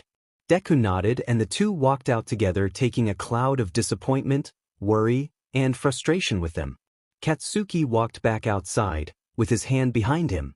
He saw double eye bags and a bunch of students with weird-looking costumes standing next to the bus. One kid in what looked like a knight's outfit was trying to wrangle all the students into lines to get on the bus. Coincidentally, he was also the kid who was clutching the emergency exit sign when the press broke through security, and he warned everyone about it. Also, that was when a stupid fuckmunch thought Katsuki would blow up. "Idiot. Bakugu, glad you made it?" Double eye bags gave a slight nod in his direction. "Spare me the bullshit," Katsuki growled out. "Kaken, attitude," Deku warned him. Katsuki just rolled his eyes in response. Looking around, Katsuki noticed that a few students were looking at him oddly. "I know, sorry," Katsuki signed as discreetly as he could, back to Deku, who looked at him with a hint of amusement and sadness. Katsuki hated his attitude. It was too harsh, yet he couldn't shake it no matter how hard he tried. It was something he absolutely hated about himself. That and his quirk hurt Deku the most, but Deku always used the excuse that his intentions weren't always harmful. But who really cared about intention? His intention is not always good either, and Deku knows that he just tries to make Katsuki feel better. He's sick of it. He wants to be treated as someone real, not who needs a babysitter. Although, having Deku with him has always helped, sometimes he still gets treated like a little kid who didn't know any better. "You may board the bus now," Double Eye Bags said in a bored tone to his class, and to Katsuki, before turning and finding a seat on the bus. Katsuki got on the bus after him, finding a seat at the very back of the bus next to the window. The other students in the class all rushed to find the best seats, but Katsuki could tell they were all wary of him because he was an unfamiliar face in their class. Once everyone had found their seats, Katsuki had an empty seat next to him, not that he was surprised. Who would want to sit next to him? He snorted. Although, that meant that Deku had his own seat next to Katsuki, so he supposed it was all right. Before the bus started moving, Double Eye Bags went through the rows making sure everyone was accounted for. When he finished, he stood at the front of the bus, gathering everyone's attention to him. "We have a guest accompanying us on this trip. Try to be nice to him," Double Eye Bags said before sitting down on his own seat. Katsuki felt all eyes turn on him. Some in curiosity and some in confusion. "Hi. "What's your name?" a girl said. She had skin tinged a pink color and fluffy short pink hair, with 2 yellow horns sticking out, that framed her face and her square-shaped eyes with bright yellow irises and black sclera. Her costume was a skin-tight suit with a pink and turquoise camouflaged pattern on it. "Bakugu. I'm Ishido Mina. Don't care?" Katsuki muttered under his breath. "Ah, don't be like that, dude," a peppy blonde-haired boy with a black lightning bolt in his hair exclaimed. Katsuki felt like he recognized the boy. "Wait, aren't you that guy I almost ran into on the first day?" the blonde idiot, who looked like a knockoff Pikachu, said as his eyes widened in realization. "Fuck off. Aren't you pleasant?" a girl with long green hair said matter-of-factually. She looked a lot like a frog, but Katsuki guessed that was the point. "I'm a delight," Katsuki hissed. He received a few eye rolls from that statement. Clearly, a girl with dark blue hair and earphone jacks on her ears remarked. Katsuki just looked back outside the window as he heard the rest of the class converse with each other. If he could ward everyone off with his attitude, it could save them from making friends with a monster. Not that he'd want to be friends with any of those losers in the first place. It was easier to just silently look out the window than to converse with anyone. Around halfway through the bus ride, the conversation went to quirks. Naturally, everyone went on talking about their quirks and who in the class had the best quirks and such. It frustrated Katsuki, but he just rolled his eyes and kept staring out the window. "What's your quirk, Bakugu?" a girl with shoulder-length brown hair and rosy cheeks asked Katsuki, who flinched. He noticed that the inhabitants of the bus, yet again, had their eyes on him. "None of your fucking business." A few classmates glanced at each other in mild frustration, but Katsuki would not tell any of these fuckers what his quirk was. After all, why should he? "Come on, bro," a boy with spiky red hair and an annoying amount of cheeriness said in hopes of trying to get Katsuki to talk. "What part of none of your business do you not get?" Katsuki growled and the boy lifted his hands up in surrender. He heard whispers break out from the class, and felt his face tighten knowing they were about him. Katsuki did his best to ignore them, while trying to burrow into the wall of the bus and not hurt his concealed arm any more than it already was. They didn't try to talk to him the rest of the bus ride, probably because of his horrible attitude, but that was for the better. He came up with a plan in his head about how to approach this attack. He came up with a plan in case he was taken hostage and how to fight off the villains. He was one of the only people who knew the threat and what to expect from them. Their quirks were powerful and he suspected that the staff members of UA didn't exactly believe him, so he had to improvise Deku's plan. Once they arrived at their destination, before exiting the bus, Double Eyebags gave a quick and boring speech on behavioral expectations and how they had to represent the school, blah blah blah. Double Eyebags didn't seem excited to be giving the speech. While the other students were gathering their things, Katsuki and Deku gave each other nods. Katsuki knew what he had to do, and with Deku's support he knew he could do it. They exited the bus together. Katsuki followed the rest of the class inside USJ. Even he couldn't deny that it was a very cool place. Perfect for any rescue heroes to practice. And the perfect place for an ambush. As he was looking around the inside of the structure, like the rest of the students gasping in astonishment, he tried to spot any other exits to escape out of. But from where he was standing, he couldn't see any. Near the entrance where they walked in, stood a hero in a white astronaut-looking suit. "Oh my goodness! That's the Rescue Hero 13, Deku said in admiration. Katsuki heard the girl with rosy cheeks say something very similar. "Hello, Class 1A, 13 said. "Today you will be going to these rescue zone to learn how to use your quirks for rescue. Now, I have a quirk that can be used for harm, but I chose to use them to help people and to save others. Just know, your quirk doesn't dictate your character and you have your abilities to use them for good things and not to harm others, so use them to save people as you will find they can be quite helpful for. Your powers are not meant to inflict harm. I hope you leave here today with the understanding that you are all meant to help people, and that's what I believe you all can do." Katsuki stared in shock at 13. Her words seemed to strike him across the face. His mind was churning and thinking through everything she said. It was something Deku has been trying to tell him for years, and yet it seemed different coming from her. He didn't know why. He didn't have much time to dwell. Behind 13 and Double Eyebags, a swirling purple portal formed. Emerging from it came a figure that was too far away to make out. Behind the figure from either side of it, villains flooded the USJ floors in a seeming never-ending wave. The students all stare in shock as Double Eyebags frowns. "Stay here and stay safe," he says in the most serious tone Katsuki's heard from him. He jumps into the sea of villains and starts to eliminate a few. It's admirable at best, but Katsuki had bigger problems. Or bigger fish to fry, as Deku liked to say. "Be careful," 13 called out to Double Eyebags. The students were busy watching Double Eyebags and didn't notice the purple warp appearing behind them. "We came here with a purpose," a voice said from behind Katsuki. He turned, seeing a purple warp, but this time with two large yellow eyes staring back at the students. "Yeah, we know. You want to kill All Might?" Katsuki rolled his eyes as he took a few steps forward.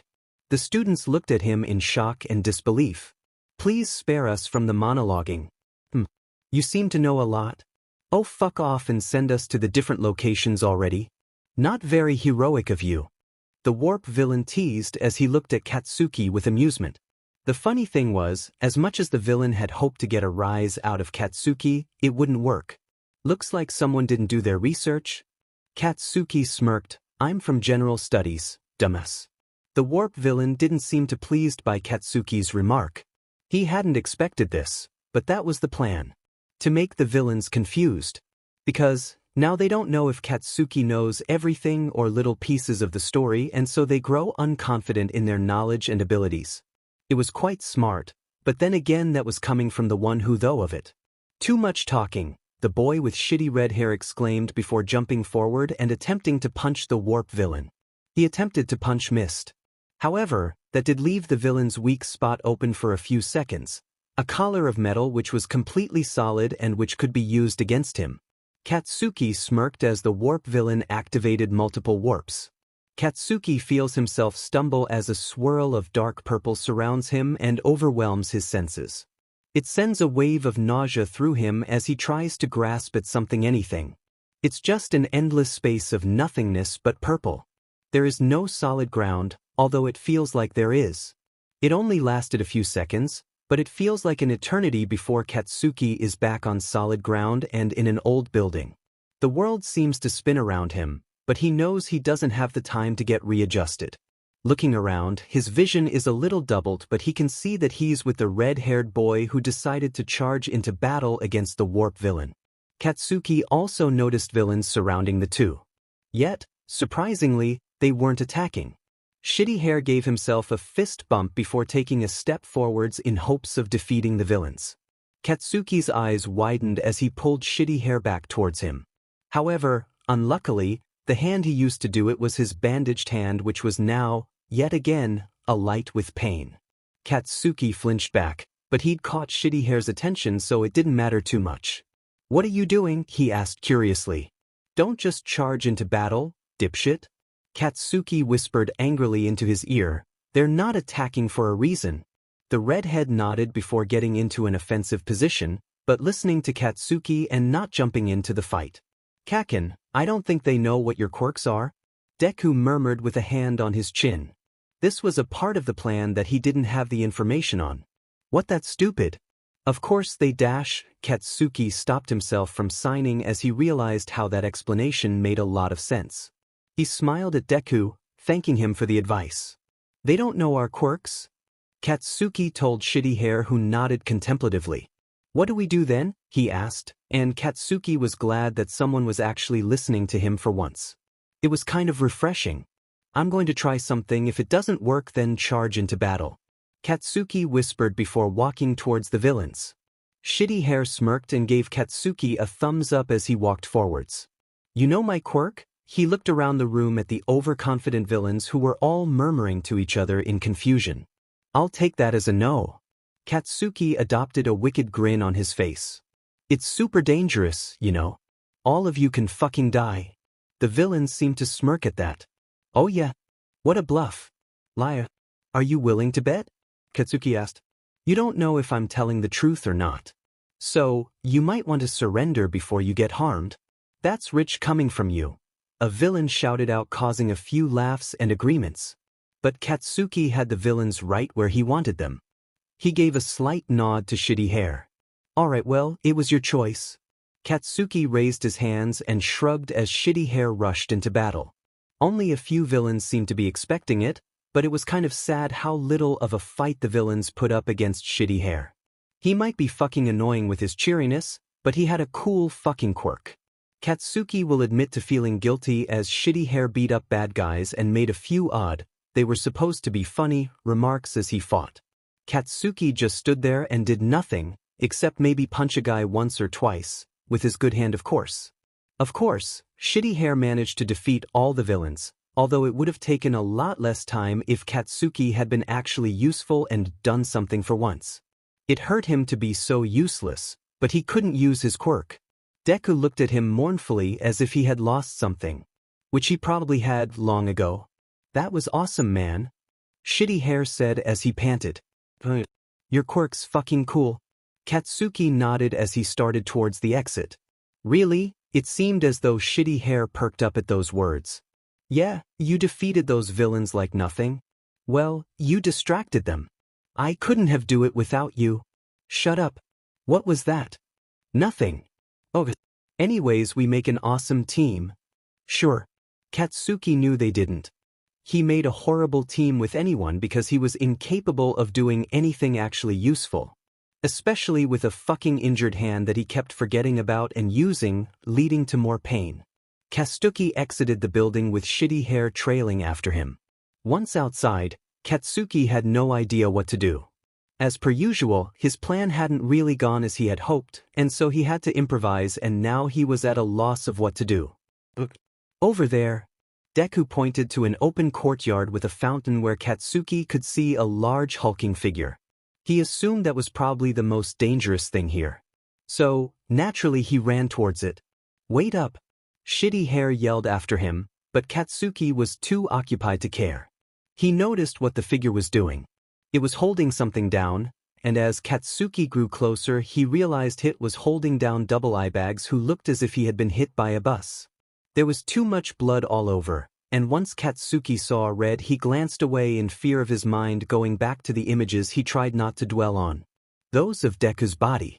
Katsuki felt tears pool in his eyes, but he swiped them away and kept his eyes instead on a different figure. One who seemed to be talking.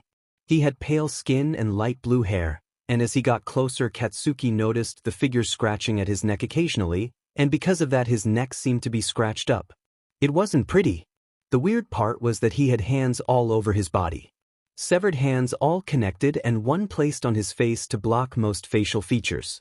Katsuki kept running towards the figures who he couldn't quite hear yet. I admire you, Eraserhead. Handsome said with what Katsuki had to assume was a creepy smile. Fuck off, bitch. Katsuki cupped his hands and screamed at Handy. An insolent little brat. Handy remarked. You're an NPC, not very important. He started to scratch his neck more rapidly. Don't care. Katsuki taunted as he slowed his pace a bit. Shitty Hair was running in a different direction, but Katsuki didn't have time to think about what he could be doing. Nomu, give him a lesson? Handy said in boredom and frustration. The large hulking figure that had a dark blue body riddled with scars rushed at Katsuki with an inhuman speed and grabbed his injured hand.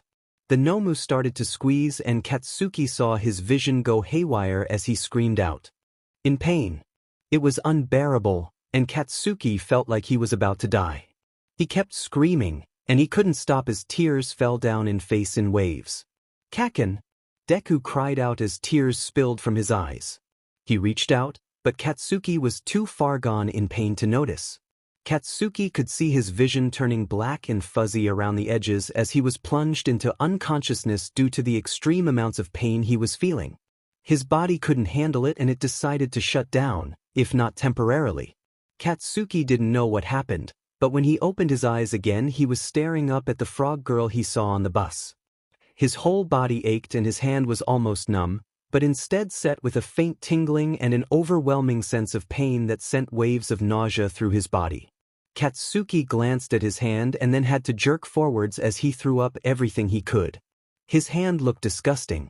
It was bloody and bruised with bandages trying to cling to a limp bundle of skin and bone, which was peeking out of his skin. Careful, the frog girl warned, but Katsuki was still so confused as he was retching, and so he ignored her. Once he finished puking up breakfast, lunch, dinner, and bile, Katsuki looked around, doing his best to ignore his pounding headache and smashed hand, seeing the Nomu engaged in a fight. With all might, Katsuki watched as Nomu pummeled All Might hit after hit, and was seemingly unaffected by the damage All Might had attempted to place onto the hulking thing. Katsuki saw Handy most likely going through his monologue from his safety of behind Nomu. "Take it easy." Frogget warned Katsuki again, but he ignored her. "Seriously, Kaken?" Deku's tone was a bit icy and Katsuki could hear the anger behind it. Near Frogget was a small boy with hair that seemed to be made up of purple bubbles. He was scared out of his fucking mind and Katsuki could see that he might cry any minute. Shitty Hair was also there, probably to help out the small group. Lying on the floor was Double Eyebag's mangled body and Katsuki choked out a sob at the sight. He averted his eyes as fast as he could, it was too much. Out of the corner of his eye, Katsuki could see movement, and when he turned his head to look he saw a Class 1A student rush into battle.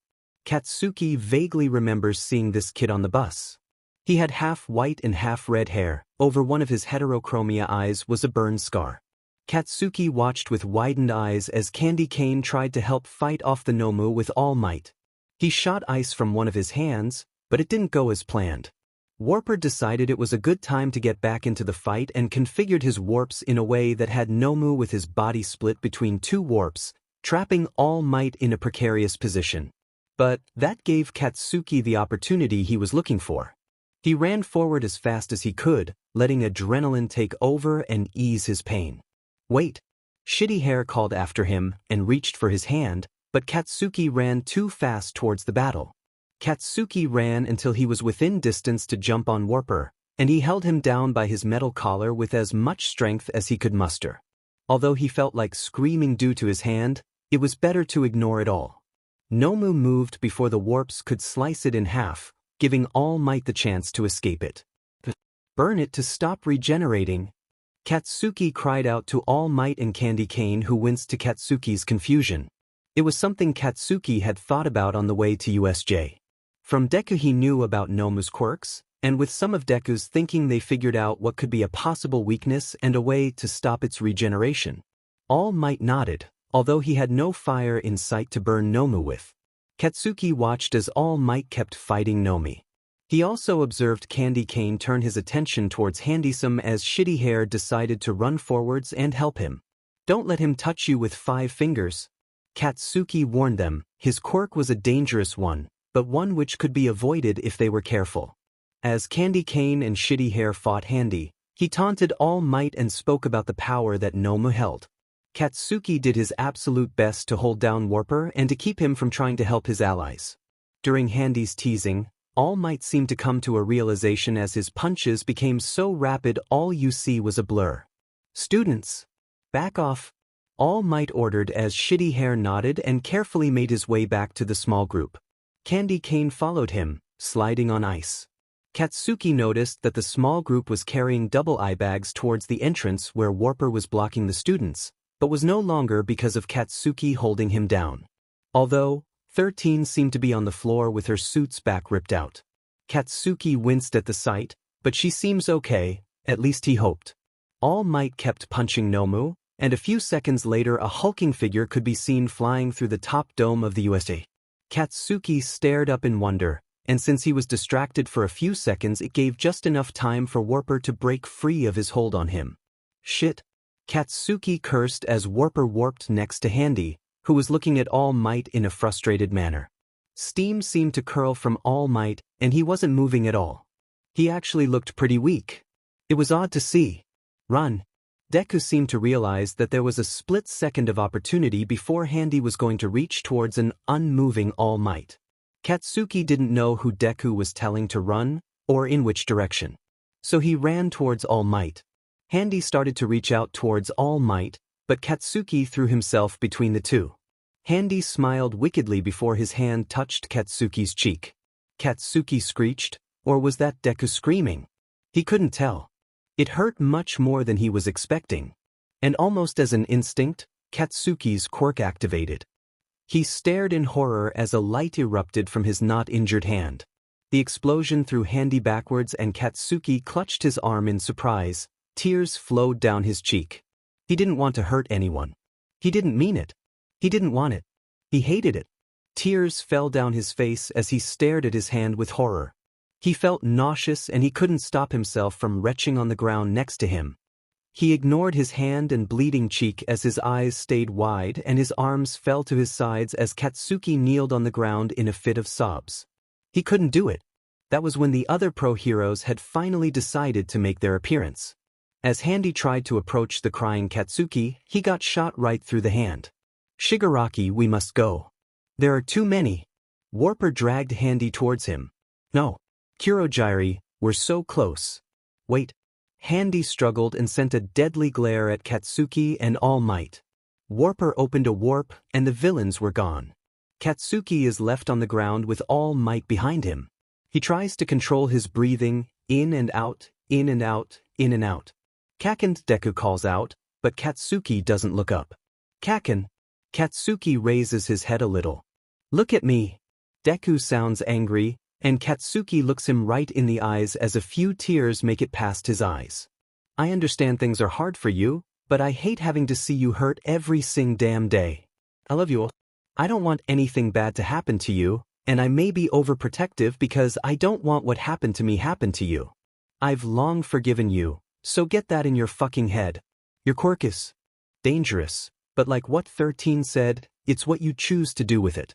I know you're a good person, and would never harm anyone intentionally. You've learned, and you can't let your quirk affect you so deeply. I can't loose you more than I already have. I love you. Katsuki feels more tears flowing down his face, but he wipes them away. Blood from his cheek smears across his face, but he doesn't care. His quirk is pathetic. He hates it. He can only hurt people with it. It caused everything, along with Katsuki's assholery in general. He hates himself. But he can't hurt Deku any more than he already has. He loves Shim too much for that. I'll try. It was quiet, but Deku heard it. Good. You are so strong, Kaken. Your quirk shouldn't hold you back. It should propel you forwards. And it won't be easy, but you can do it. Deku's brow was set with determination. If he really wanted something, Katsuki had no doubts he would be able to achieve it. I can't control my natural reaction to my quirk. It horrifies me. But I'll work on it, or I'll try. Katsuki signed, seeing as he already raised enough suspicion. Students were looking at him. If you saw a sobbing kid, you would too. And you would wonder why he was sobbing. Katsuki just went through more than they could imagine, and he didn't want their judgment. Even if he did deserve it. We've got a long way to go, but we'll do it together. Deku nodded. Now, give them hell. Katsuki nodded before signing, I love you, to Deku. He stood up with blood smeared on his face coming from a bloody cheek and a smashed and mangled hand limply hanging next to him. Katsuki walked towards the pro heroes who had just arrived, his sights set on the principal. All the students seemed fine as Katsuki walked past them, so he paid the no mind. He was too focused on another task. The aura he gave off was one not to be messed with, and the students parted around him as he glared right at the principal. Katsuki was furious. You are a fucking idiot. Katsuki was mad. No, he was beyond mad. He was furious to the point where he didn't really care if he was yelling at the principal of his school, only that this whole situation could have been avoided. Katsuki heard the ringing of an ambulance as it approached you. We didn't know you were telling the truth. We couldn't risk it. Principal Nizu said calmly he was supposed to be intelligent, not this fucking stupid. Oh yeah? So you decide to lead a class into an area with a known villain attack. We couldn't focus all our resources because there were other classes and dash. Excuses, excuses, Katsuki had everyone's attention now. You all want to know what this fucker did? The students looked at each other in confusion, but Katsuki kept on talking. He was told there was going to be a villain attack at USJ on this very day. He was warned. He was even told that the leader had a disintegration quirk, that there was a villain who had a warp quirk, and one to block radio signals, and an engineered villain that had the capabilities to take down All Might. He was even told what their goal was, to kill All Might. And what did he do with this information, you might ask? Nothing. He sent a class of students to a no-villain attack, and even decided to send an extra student from general studies because they didn't believe it. The students looked at the teachers with worry and confusion, if almost to have them verify what was said. None of the teachers would meet their eyes.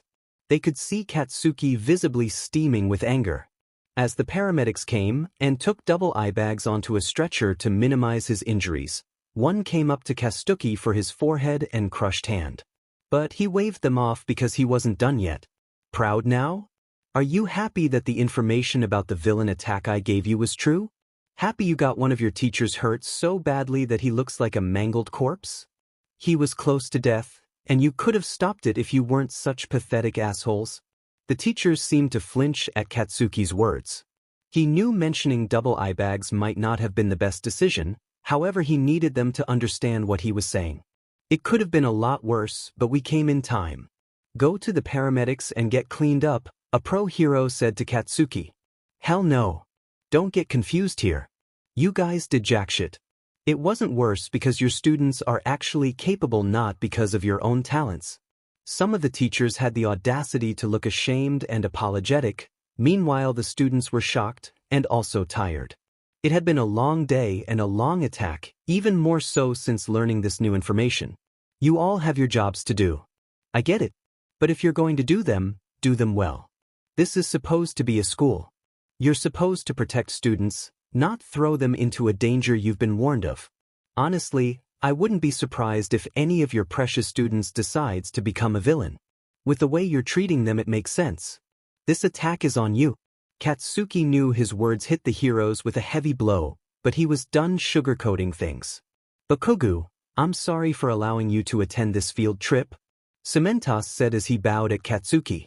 I appreciate your sentiments, although sorry doesn't change a thing. Be sorry for Class 1A. After all, general studies doesn't get too much attention, they're a hero class, they have to deal with it all. Katsuki sneered. He admits if he got kicked out of the school, that would suck, but he wouldn't mind too much. Katsuki started to walk away towards the paramedics, but he turns and says one final thing, leaving the teachers shell-shocked and the students frustrated and upset. Letting people get hurt? Having them take the brunt of your mistakes? Last time I checked, that's villainy. Katsuki's hand was in a very bad condition. He ended up needing surgery for it, which the school was all too happy to pay for, and when Katsuki found out about it, he rolled his eyes. Although, he was kinda happy to see that his frustration had hopefully caused some changes in the status quo.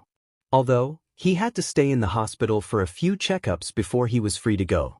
The surgery wasn't particularly fun. He was under the influence of a drug to numb the pain, but it's still an experience Katsuki hopes to never be in again. However, with how things are going, he doubts he's done with surgery, much to Deku's frustration. Throughout it all, Deku was a range of emotions. Katsuki could tell this was as hard for him as it was for Deku, having to see everything go down and not be able to help. Even more so because he had the information in the first place, so the school wasn't discredited Katsuki as much as they were Deku. Katsuki could appreciate Deku's calm head through it all. At some points he was happy for Katsuki, and after giving his rant, he had told him. They deserved it. Physically, Deku knew Katsuki was not getting any better at all, to his dismal.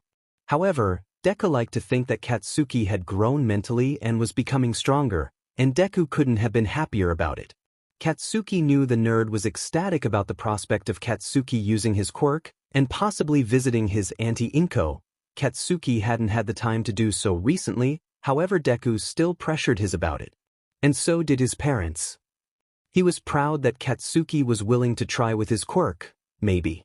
And that he had used it, albeit involuntarily. Again, when he came out of surgery, Deku was proud of how far he'd gotten, although that did not spare him from the frustration and the speech about safety that followed. Because Deku wasn't happy that Katsuki needed surgery or that his cheek was busted up and he needed to wear a bandage over it for a short period of time. Don't die on me again, please, Deku had asked him with an air of seriousness. I didn't die, nerd, Katsuki had chuckled. Deku glared at him with an overprotective intensity that had Katsuki both rolling his eyes and also wanting to hug the stupid idiot. Fine. I won't die again, Katsuki said sarcastically, but it was good enough for Deku. Deku had stared down sadly at Katsuki's hand where a jagged scar ran horizontally across his hand. It still ached and Katsuki couldn't really move it at all, but it would get better. Right now he couldn't use it, but he would be able to after it fully healed and maybe some physical therapy. Don't worry about it, nerd, Katsuki said as he shielded his hand from Deku's eyes. Deku looked a bit saddened but decided not to say anything further. Katsuki sat upright in the hospital bed provided as his parents came to visit, and of course the school, which caused another shouting match to break out. Katsuki would have still be screaming about the injustice of the system were it not for the nurses who had come in during the argument to warn Katsuki and the school's representative that they needed to stop because they were being too loud. One of them also added that the representative was bothering and upsetting one of his patients, causing the representative to leave in annoyance, although she had tried to hide it.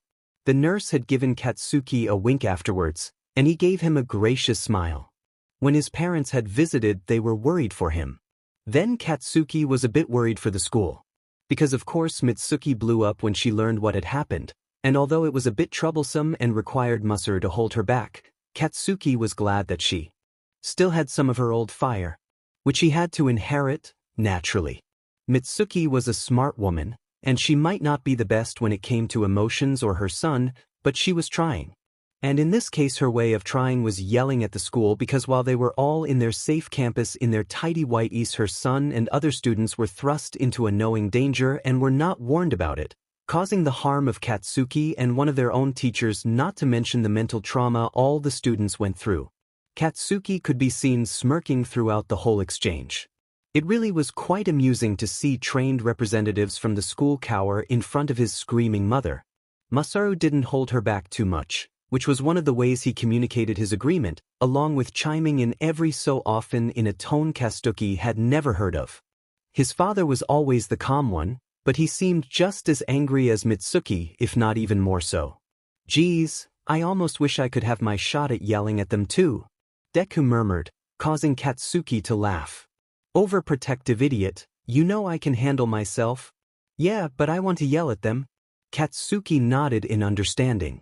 He knew Deku was angry and needed to vent, or at least let some things out. Tell me what you were going to say to them. Really?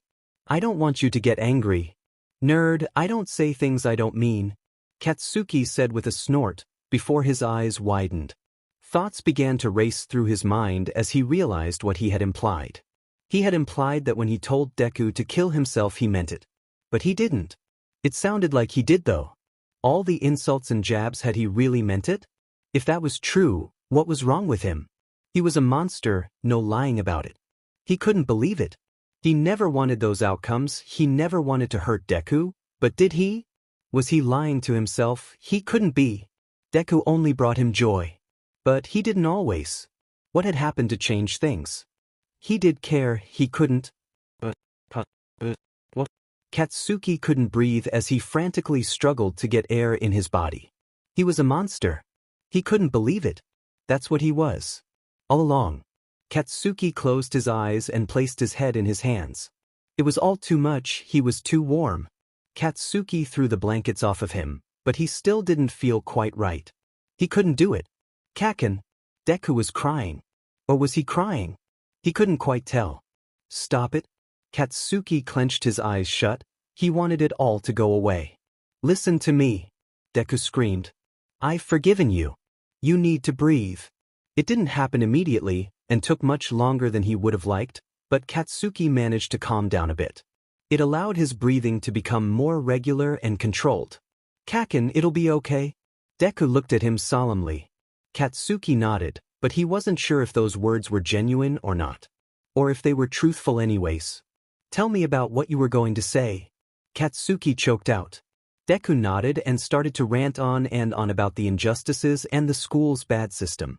Katsuki just zoned out and got absorbed into thoughts of nothingness.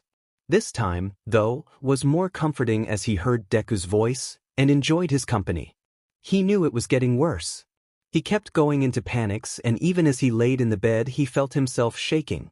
He refused to be weak. He couldn't afford to be weak enough to get scared at the simplest things and fall into a vast swirling vortex of the past and all of the mistakes he had to go through. He couldn't keep going like this, he needed to get better. Katsuki fell asleep as he listened to Deku with an expression of half sadness and half determination written across his face. Katsuki had one last checkup and then he could leave, which he was looking forward to. Being stuck in a stuffy room in a hospital really wasn't how Katsuki liked to spend his time. Of course, the school visited one final time and attempted to make a deal with him.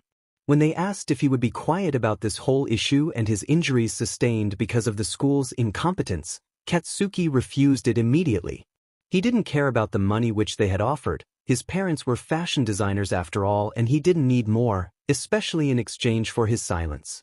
If Katsuki was good at anything, it would probably be not letting people silence him, along with being as loud as he wants. What was unexpected, however, was who visited him next. "Hey, Bakugo!" Knockoff Pikachu belted out once he entered Katsuki's room. Behind him were Pinky, round cheeks, fur eyes, candy cane, shitty hair, weird elbows, and Frogget. Katsuki glared at the group who had walked in. Out of the corner of his eye, he could see Deku smirking. "The fuck are you doing here?" "Well, as class president I found it my duty to " "Never mind. What the fuck do you want?"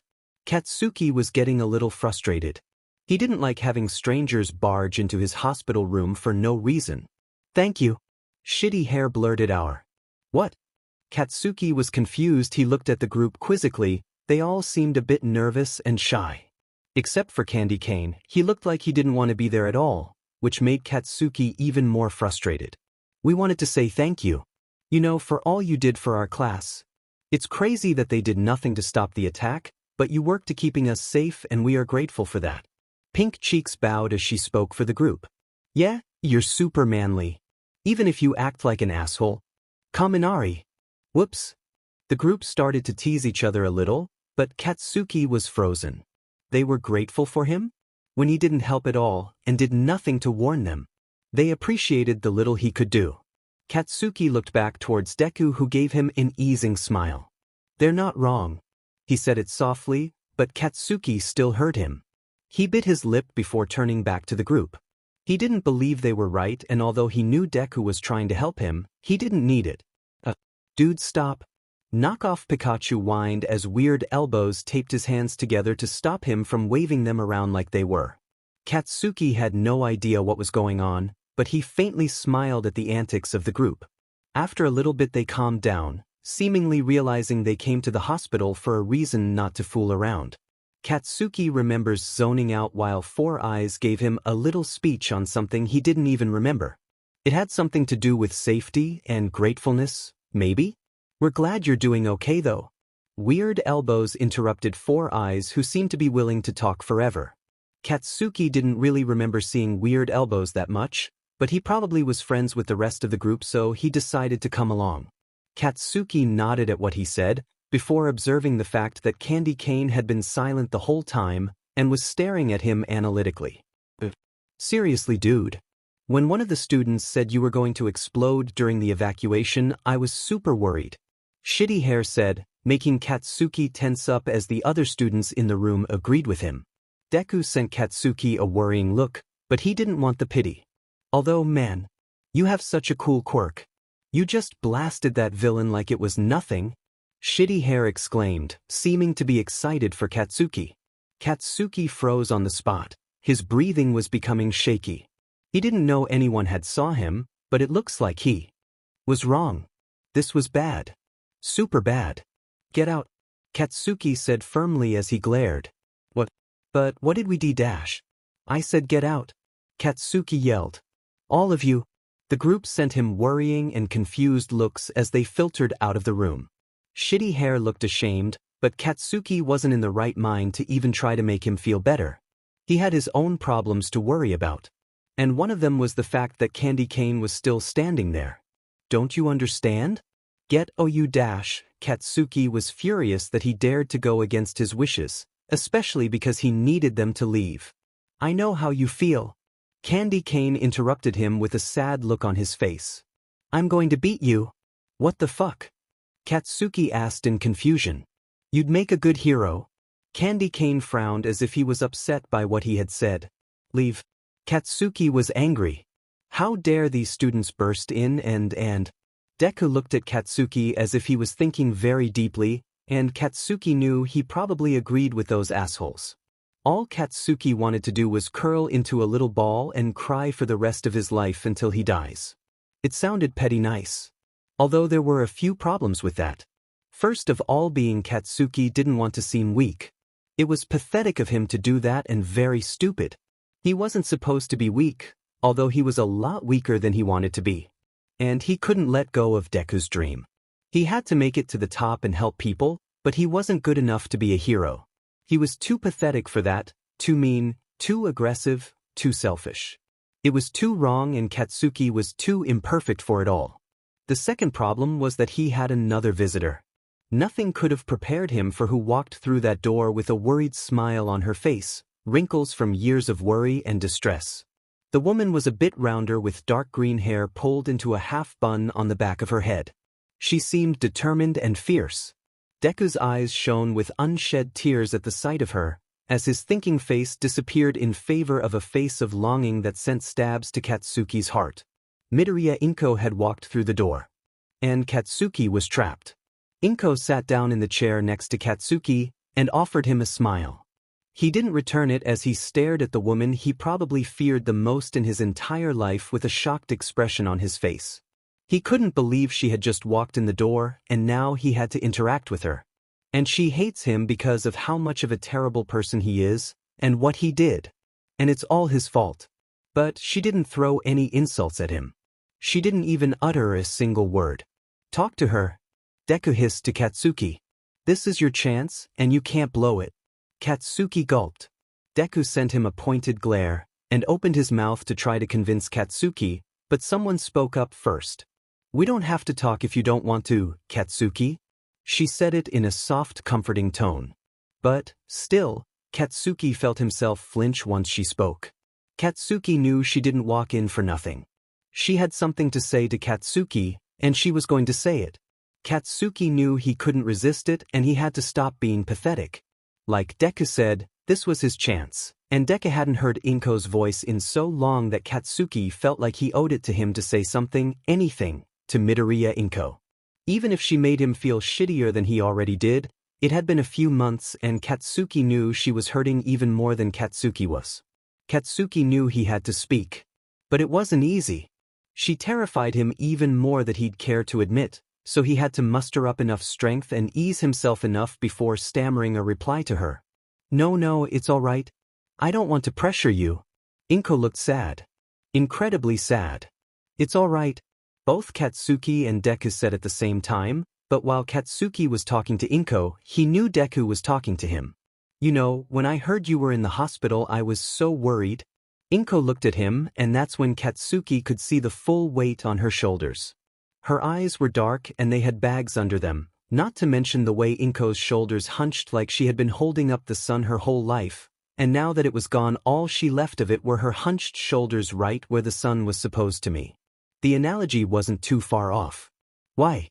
Katsuki blurted out to her. Because I haven't heard anything from you. You're like a second son to me. Inko smiled before sighing at the implication that she already had a son. I'm not worth it. Katsuki murmured as Inko's gaze pierced him. Look, I'm going to get right to it. Inko sighed as she took Katsuki's hands in her own. It made him flinch and his hand gave off a faint ache as if the ghost of the wound was still there. Katsuki hadn't realized he'd been shaking until Inko took his hands, and suddenly he was hyper-aware of the everything, the ticking clock, shining sun, and footsteps in the hallway overwhelming his senses. He felt a bit uncomfortable with Inko holding his hands, but that's because of his fear. Or at least he tried to tell himself that so he could overcome it. You're like a son to me. You and Izuku had the most beautiful relationship, and I know when you both started growing up, all the world wanted was to separate you two. The praise you received and society's view on quirks caused a fissure between you. You were never great with emotions, and you often say things you don't always mean. One day it went too far. And Izuku died. Inko had a few tears rolling down her cheek as Katsuki was shaking his head. Deku wasn't dead. He was right next to him, and he was staring at his mother intently. You shut yourself out from everyone after that, and you refused to eat or use your quirk. What society called a blessing had become a curse. It's hard, Katsuki, I know it is. Every day I find myself thinking about what it would be like if Izuku was still around. I still call him for dinner sometimes. It's not easy. Inko closed her eyes as if imagining something for a second. Katsuki brushed his own cheek, finding it wet. He hadn't realized he's been crying. But then again, whenever Deku was brought up, he seemed to start crying.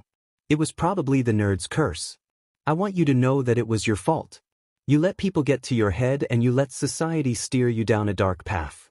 But it was also the fault of the kids who egged you on, the professors who did nothing, the parents for not noticing, and Izuku for believing what you two had was broken. I know it's not, and I forgive you, Katsuki. I have long ago, because while you are partially to blame, you also kept him going day and night. Inko was smiling as she pressed her forehead against Katsuki's. He loved you, Katsuki. Katsuki started to sob as all the memories of Deku sprouted like small seeds turning into beautiful flowers. I love him too, Katsuki says. I know. He loves you too, Katsuki adds. Inko looks at him with a bewildered expression before smiling and hugging Katsuki with all her might. Katsuki hugged her back as the two cried together, wrapped in Deku's arms as well as each other's. Inko had come up with an idea for Katsuki.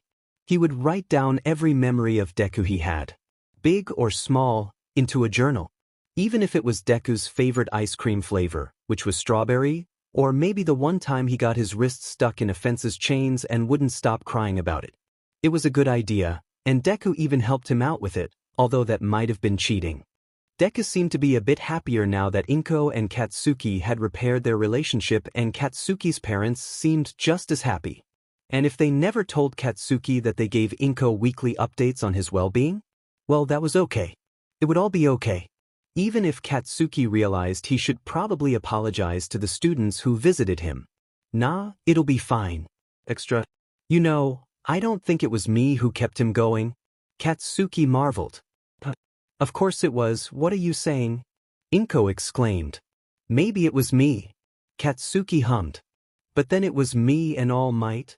Inko looked at Katsuki in a calculating manner for a few seconds before the two burst out into laughter. Stop it, Deku cried out. That wasn't funny. But soon he found himself laughing with his mother and his brother. Before he knew it, Katsuki was back at school. They discharged him shortly after Inko's visit and the last checkup he had, which was a relief because staying in that stuffy room was not fun. Deku called it a punishment for getting hurt, but regardless of what it was, Katsuki was free of it now. The jagged scar across his hand, from the surgery, would probably not be going anytime soon, at least according to the doctor. However, the scar on his cheek would most likely disappear after some time, but how much Katsuki couldn't say. Katsuki could tell that Deku was happy. Really happy. It was because of Katsuki's talk with Inko and her reassurance of what Deku had been saying for a long time. Katsuki was nervous when he walked up to you at a high school once again. He didn't know what it was, maybe the distrust he held in the staff at the moment. Or possibly something else. It was more a feeling and Katsuki couldn't put a name on it, but he didn't exactly feel safe. It will be okay.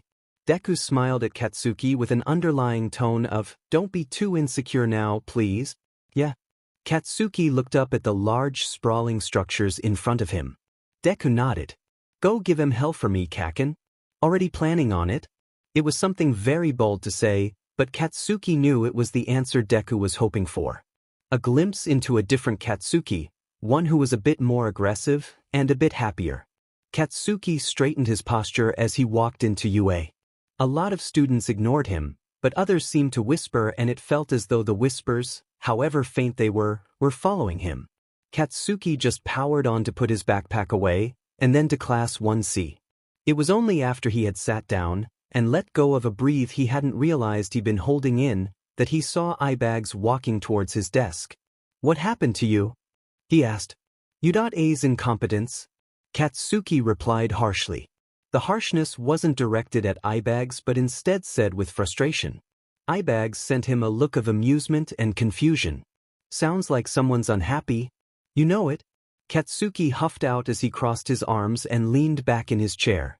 What about you? Katsuki figured he should probably show at least a little human decency. Me? Eyebags sounded surprised, as if people usually didn't ask about him. Yeah, you dimwit? Katsuki grumbled.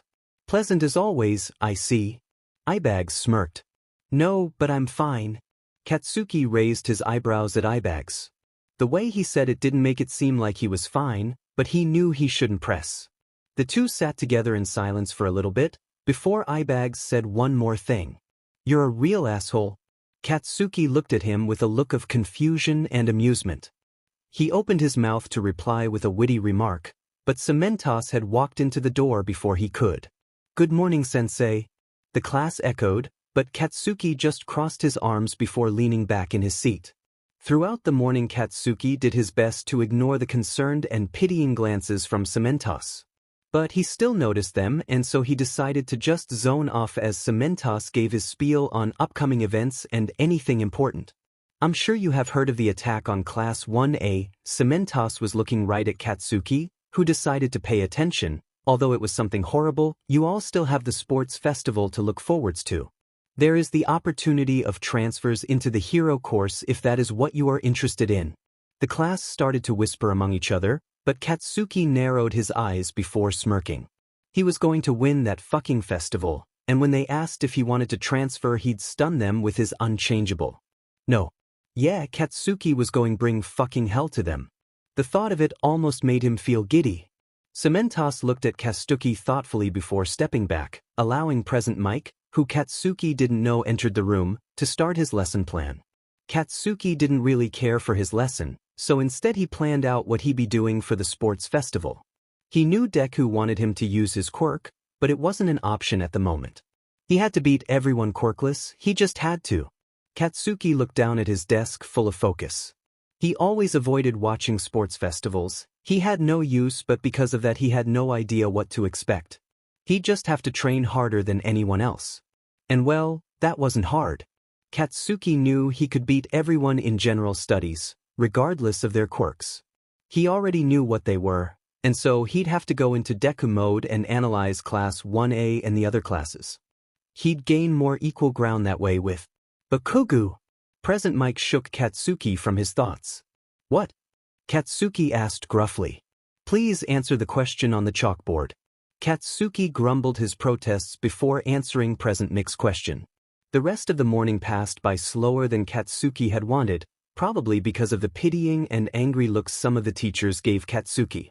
It was pathetic. He wanted none of it. Although, anger was more acceptable than any pity. At lunchtime, Katsuki just wanted to be done with the day. He wished for a peaceful lunch with no distractions. Clearly nothing was going how he wanted to because he found Eyebags talking, unhappily, with the stupid fucking idiots who decided to visit him in the hospital.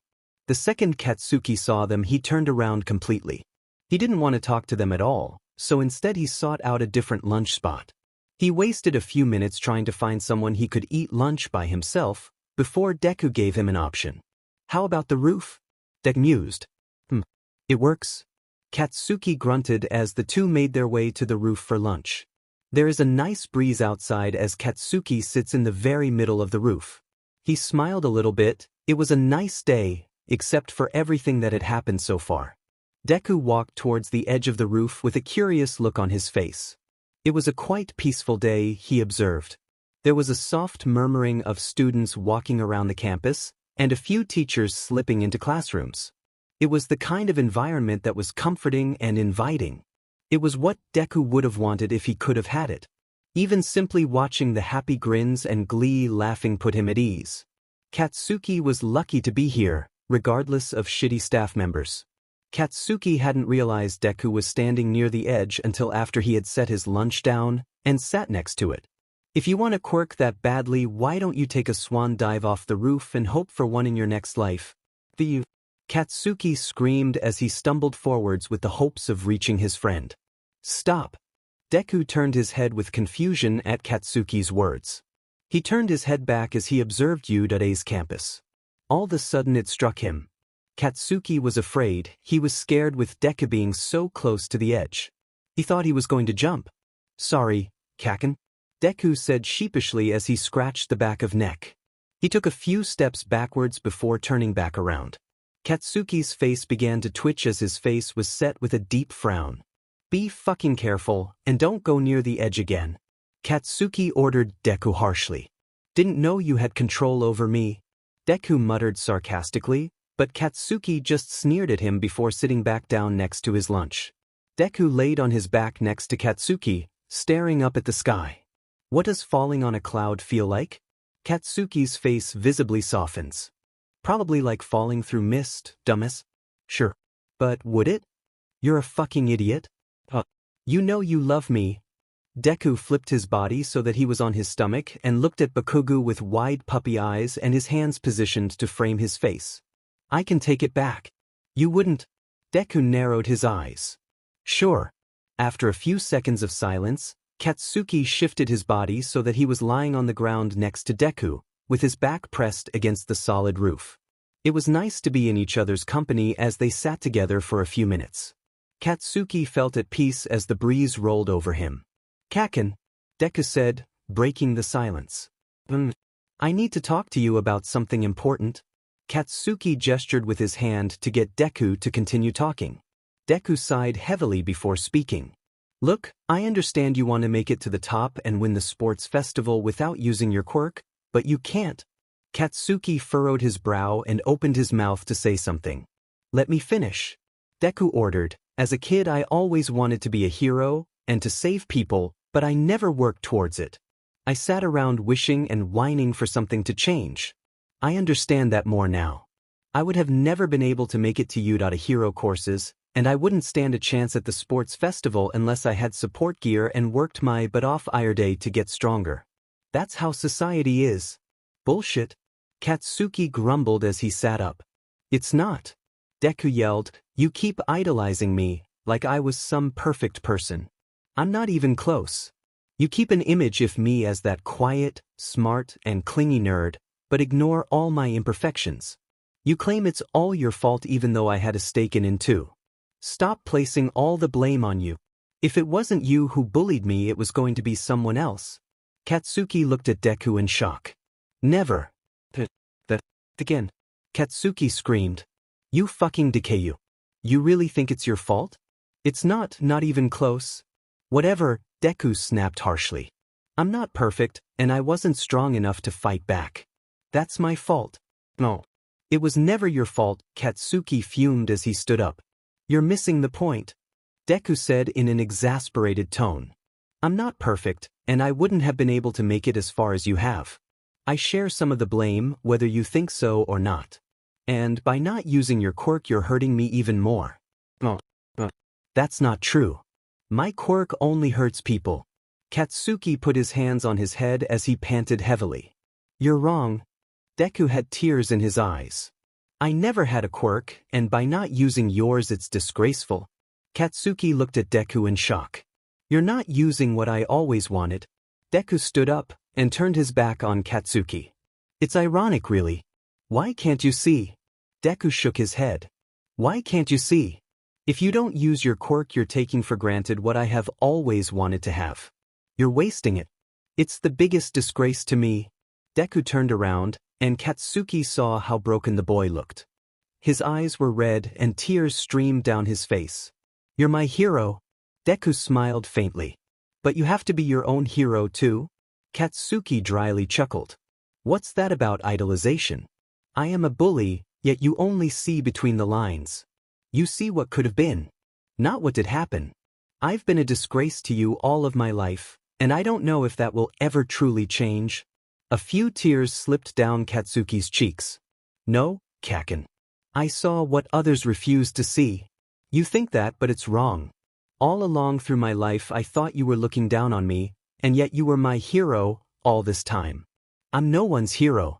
Then be your own. Save yourself from what's happening. I fucking can't. Katsuki clutched his hair. And I don't know if you can either. Kaken, you're a victim, not a villain. Stop thinking you are. Deku took a few steps towards Katsuki. I don't know if I can believe that anymore. I told you to kill yourself. I did that. And you actually jumped. You actually listened? Why did you listen? It was time. Bullshit. Katsuki looked at Deku with a desperate glare. Please don't tell me you believe that. Deku looked down at his feet, with a guilty expression on his face. Katsuki closed his eyes as he shook his head. Deku wasn't entirely wrong in the fact that he was idolizing him a bit. Well, maybe it was a lot. Katsuki had forgotten Deku was a human, and was full of anxiety and problems. Human problems. But that was no excuse for him to blame himself, and yeah, that was pretty hypocritical, but the situations between him and Deku were different. Katsuki wiped his eyes, and started to pace on the roof, but he didn't stray too close to the edges. The more he thought things through, the more tears started to spring in his eyes against his control. He had to stop being weak. It seemed all he did these days was cry, have panic attacks, and yell at people. That really didn't speak well towards his character, and he was all too aware of that. He hated how pitted he was, how people looked down upon him. Deku especially. But at this point he couldn't even say he deserved the pity. The Katsuki of the past would have loved to be saved of the pitying glances, but now he almost wanted it. He wanted someone to care about him. Which was fucking stupid because pity and caring were so different, but Katsuki didn't care anymore. He really didn't. Katsuki violently shook his head before stopping his pacing, and looking at Deku with an intense gaze, and speaking what had been on his mind for a long time. Stop pretending. I'm a fucking monster. You know that, but you refuse to admit it. Katsuki frowns. Why? You're so eager to be the bad guy. Deku looked up at the sky. You just want to understand everything. Not all emotions have words, you know? Deku smiled faintly at Katsuki, before a look of overwhelming sadness overcame him. It's hard. It's hard when I have to convince myself that you're a good person, and I have to convince you. Deku clasped his hands together. But monsters are typically supposed to be imaginary beasts who are frightening. And it may not have ever seemed like it, but Kaken, I'm not afraid of you. I never have been truly afraid of you. Deku started to play with his shirt, and he looked down as if he was afraid. But Katsuki could hear how his tone was laced with hope and forgiveness. Sure, you frightened me on occasion, but that doesn't mean I was scared of you. I was more scared of what you saw of yourself. I'm scared of what you've become and how you've driven people away. I was scared about what would happen to you. Katsuki couldn't stop it. Tears started to stream down his face. Then why did you jump? He could barely choke out the words. Deku let out a short, dry, humorless chuckle. I really don't know. It is not something that can be explained. Pain doesn't really work that way, and even though I want to, I can't tell you. Katsuki suddenly sat down on the ground. He stared ahead, blinking occasionally, but not moving much otherwise. And I wasn't born again with a quirk, but I got an even better gift. Deku smiled as he knelt next to Katsuki. I got to be your friend. You were always my friend. It was very quiet, but Deku heard the words coming from Katsuki's mouth. The two sat in more silence. Deku knew there were thoughts mulling around in Katsuki's head. Two sides of him were arguing over morals and what the right thing was. Deku wasn't a stranger to Katsuki's behavior. The sports festival was coming up, and he had to convince Katsuki to use his quirk. He knew it would be odd and a bit rude to turn the conversation back to Katsuki's quirk use, but he had to do it. He had to help Katsuki win the sports festival and gain back some confidence. Deku sighed deeply before saying the words he knew would once again change everything. Again, Kaken, you really need to use your quirk? Katsuki groaned unhappily. Not this bullshit again, he snapped harshly. It really wasn't the time or place to come back to this. Deku sharply breathed in. Fine, he spoke much colder than Katsuki was used to. You're too stubborn, you know? I don't understand it. You don't use your quirk because you think it will be hurtful to me. It won't. The last time you thought you were doing something to help me, you instigated suicide. Katsuki's eyes widened as he raised his head to look at Deku in bewilderment. Don't get me wrong, you're not 100% at fault, but you need to stop doing what you think will be better. Deku knew he was being harsh, but especially after the conversation they just had, he had to be harsher. He couldn't keep treating Katsuki's delicately, and using his quirk would only help him heal even more. I'm here to help you. So if you won't use your quirk for yourself, use it for me. Katsuki kept staring at Deku in disbelief. Please. Deku begged him. I need time to think. Katsuki murmured. Deku frowned. He wanted Katsuki to just agree with him, but he knew the healing process would take more time than that. He had to respect the other's wishes, so ultimately he nodded. Then he stood up and started walking towards the stairs where he would leave Katsuki to think things over. It would be good for both of them to have some distance. It had been a while. Loving someone means you never give up on them, no matter how things may seem. I love you, Kaken, and I will support you, quirk or not. But, please do this, if not for yourself, for me. Deku smiled encouragingly at Katsuki. I'll come find you when you're ready. Katsuki stared at the door in which Deku had just left. He was shocked. He had asked for time to think, but he half thought that would only mean they would abandon the conversation entirely. He hadn't expected Deku to just leave like that. Katsuki didn't know how long he stared at the door before he was finally able to pull his eyes from it and turn his body so that his back was facing the door. He couldn't overanalyze what Deku leaving really meant. It wouldn't turn out well, and his mind was already falling into the questions such as, what if he'll never come back? How long had he wanted to leave for? Is he finally happy now? No, he had to think about what Deku had said about his quirk. Katsuki winced as he brought his knees up to his chin and wrapped his arms around them. It made him feel safer. He knew having a quirk as powerful as his was amazing, and so many people dreamed of having it. He never wanted it, and he would gladly give it away if anyone asked him, but that wasn't really possible. That's why you need to use your quirk, Kaken. You have to help those who aren't as fortunate. Katsuki could almost imagine Deku saying it to motivate him. It brought a faint smile to his face. Alas, the smile fell in place of a frown as Katsuki thought about how Deku actually wanted him to use his quirk. He felt as though he was being stabbed when Deku had mentioned how Katsuki's help had never got him anywhere. It was true, but what Deku was trying to say was off. He believed Katsuki could do something good, but he knew better than to trust Deku's biased opinion. Katsuki ran his hands through his hair before raking them over his face. And what was that about, I'll come find you when you're ready? What the fuck did that mean? When he was ready? Did that mean when he would use his quirk? Because that would take a very long time. And how could Deku find him? Well, Katsuki was at Udata, so that might not be too much of a problem. It's not like Deku didn't know where he lived. But where was Deku? Katsuki put his legs down as he thought about how harmful his quirk has been. It's hurt him and Deku. Not to mention he's also hurt his parents and probably other people too. But why had Katsuki not used his quirk for months? The more he thought about it, Katsuki realized he really only stopped using it because of Deku. He didn't really care about those other people, as morbid as it sounded. But they weren't reduced to a little puppy that had to unwillingly follow its owner for the rest of their lives. Katsuki really didn't know anymore. He was a horrible person, yeah. He had only hurt people, sure. But what did that mean for him? What was he to do? The more he thought, the more he frowned. He was being led down a darker path than he wanted. A path Deku usually pulled him out of, but he couldn't do it now. And who knows, maybe it was good for Katsuki to spending time away from Deku? Oh, who was he kidding? He needed that damn nerd, he just wasn't going to admit it anytime soon. Katsuki spent a lot of time mulling over things in his head. So much so that he didn't know how much time had passed. It could have been a few minutes, a few hours, or somewhere in between.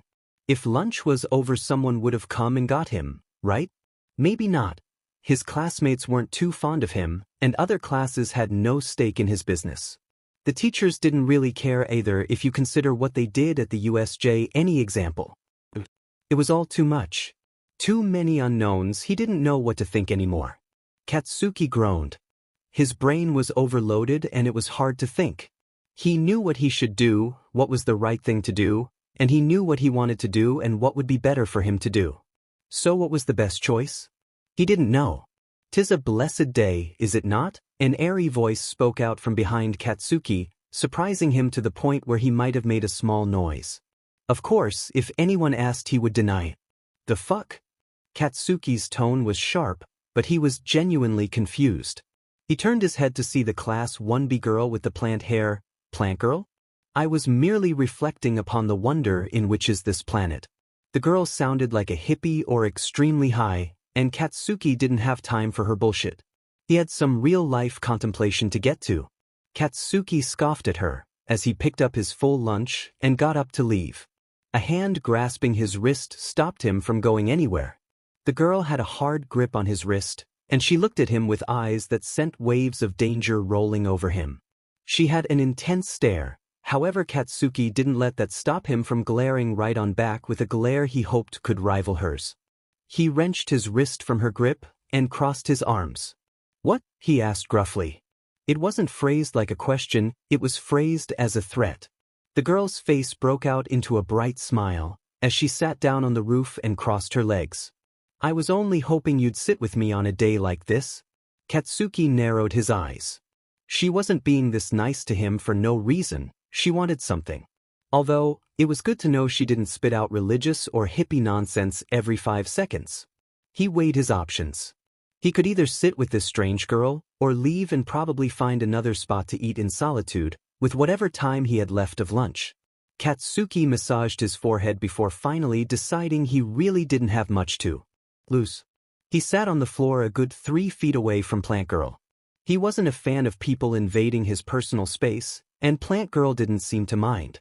"What brings you to this here roof?" Plant Girl was now sitting on her knees with closed eyes, as if she was embracing the wind. "None of your fucking business." Katsuki growls at her, and opens his lunch back up in hopes of eating at least a little bit of it. "I see." Plant Girl opened her eyes and regarded Katsuki with a curious gaze. "I heard a devil's pleads from below." Katsuki sighed before slouching a little bit. "Doesn't matter." He turns his body ever so slightly away from her. "Just nothing important." His voice was harsher than he wanted, but it was better this way because now she knew not to try and befriend him. He didn't need friends anyways, either. "Might I be of service to quell those demons?" She talked funny, that was for sure. "No, fuck off." Katsuki grumbled as he stuffed some of his food into his mouth. Deku wanted him to eat more because he'd gone a few nights without dinner, and that made Deku really worried. "Emotional bastard." Plant Girl hummed before turning and lifting her head, again, to feel the breeze across her face. Katsuki just sat in silence, staring at her out of the corner of his eye. There was no use in making small talk, even if this was a bit awkward. Plant Girl seemed contempt, and a small smile blossomed on her face. Katsuki watched as her hair, made up from tiny vines, seemed to wiggle and grow. It was beautiful how her hair flowed with the breeze. It thickened and swirled around her as though it had a mind of its own. It twirled around Katsuki as though he was in the eye of the storm. It was amazing. Katsuki unknowingly smiled at the sight of Plant Girl's dancing hair. He'd never seen someone use their quirk to do something so beautiful. He stared off in wonder as Plant Girl's hair grew at an increasingly alarming rate and expanded, wrapping around both her and Katsuki. Before he knew it, they were in a spacious vine cocoon. Plant Girl opened her eyes, and she gave Katsuki a reassuring smile that made her eyes crinkle. The look of terror on his face at being trapped with her in her own hair had not gone unnoticed. "The world is cut off." Plant Girl nodded her head in thought. Katsuki felt enclosed, he felt trapped. It was not a comfortable situation, and while small spaces never really sent him into a panic, it was an unwelcome occurrence to be enclosed in this small space with Plant Girl. He backed up as far as he could go, his back hitting the vines connected to the girl's head. Katsuki stared at them in amazement, horror, and confusion. He didn't know what to feel about them. "Aren't my vines a beautiful tribute to Mother Nature?" Plant Girl asked innocently, admiring her vines with a sense of proudness. Katsuki didn't know how to respond to that. What the fuck? It ended up sounding more like a question than a statement, to Katsuki's dismay. It was not what he had intended. Plant Girl looked at him with an air of pity, and was that regret? "I did not mean to startle thee." Katsuki snorted, because really she'd done an amazing job. Kudos to her. Nature had only blessed your heavy conscience with calm tranquility. She bowed her head in a sign of respect. And honestly, Katsuki didn't really understand what the hell she was saying, but he deduced she had attempted to erase his distractions and restore peace in him. Although, Katsuki couldn't say it worked because he was probably even more freaked out right now than he was before. He couldn't call it a success, but it did take his mind off Deku, and it was a nice thought. Katsuki wasn't good at making conversation, and he didn't particularly want to, but here goes. What the fuck is up with the way you speak? Oops, that was a bit rude. Whatever, he said what he said. I simply let the words flow through me. Plant Girl didn't seem offended by Katsuki's words at all, which was partly a relief, but a small bit of him wanted her to get mad and walk away. The prospect of being left alone sounded nice at the moment, but he doubted she would just get up and leave. Katsuki gave a slight nod. He didn't particularly care about her answers if all she would do is speak in the cryptic way she usually did, or what he assumed was her usual way of speaking. Nature can be deadly. Plant Girl nodded to herself and gestured around her vine cocoon. But it is also beautiful, entrancing, peaceful. Katsuki furrowed his brow. He didn't know what she was trying to tell him about nature. So it could be dangerous and deadly, but it was also beautiful? Why would he care? The same applies for all quirks. Plant Girl stared at Katsuki as it finally dawned on him. She must have heard some of what he was saying. Or else how would she know about Katsuki having problems with his quirk? Katsuki frowned at her with a menacing glare. You have no business in my problems. He sounded angry because he was. He was very angry that this girl thought with a swipe of her hand he'd been enlightened, or whatever bullshit she sprouted. But no. It didn't work that way, and she was meddling where she shouldn't. I have heard talk. Plant Girl addressed Katsuki. Talk of you? Katsuki's frown stayed fixed on his face. Oh yeah. Indeed. She continued, you don't use your gifts? Katsuki snorted at her. As if you could actually call them gifts? Why is that? She set a curious gaze upon him. Why is it that you feel the need to question me? Katsuki fired back at her. Your opening speech intrigued me, as do you? Katsuki sighed. He didn't want any of the attention from the school, or from her, on him, but look where that went. And USJ didn't him help in the slightest bit. It's none of your business. Katsuki looked down at his lap. He didn't want to have this talk again, and with a stranger at that? No thanks. Fair. However, it weighs on you. Plant Girl pressed. What the fuck do you want? Katsuki exploded. I don't want whatever shitty help you have to offer. She merely sighed in exasperation. She brushed herself off and slower retracted all of the vibes surrounding them. Green plants slithered back towards Plant Girl as she calmly collected herself to speak again. Katsuki was just glad to be rid of the cocoon. It felt as though a veil was being lifted off of him, and his partially touched food which he should really eat. Apologies for the discomfort. Plant Girl didn't seem regretful in the slightest. I wanted to prove something. Katsuki tilted his head in confusion. Prove what? Huh. Beauty. The vines on Plant Girl's head started to wiggle and dance majestically once again, and death. The vines suddenly stopped and poised themselves right at Katsuki's neck. Quirks have multiple sides. The vines relaxed and fell back into place as Plant Girl's hair. And? Katsuki was the slightest bit terrified, confused, and even more intrigued.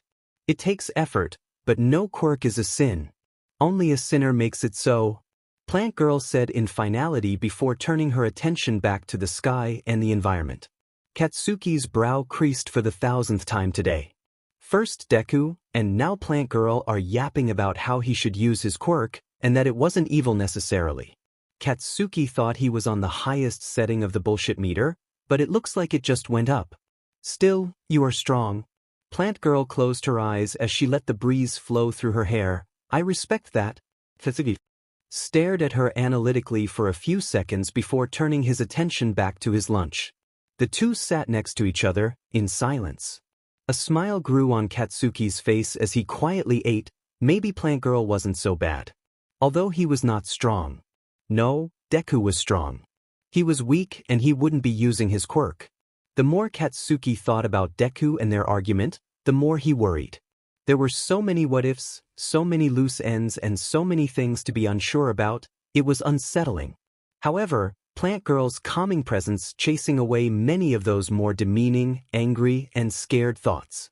Yairozu Momo stood, wide-eyed, by the staircase which led back down to the school from the roof. What did she just hear? At first, Momo heard shouting and the sound of crying. Being the naturally curious and caring person she was, she decided to check what was happening. She found Bakugo Katsuki, the talk of the school, standing on the roof screaming at nothing.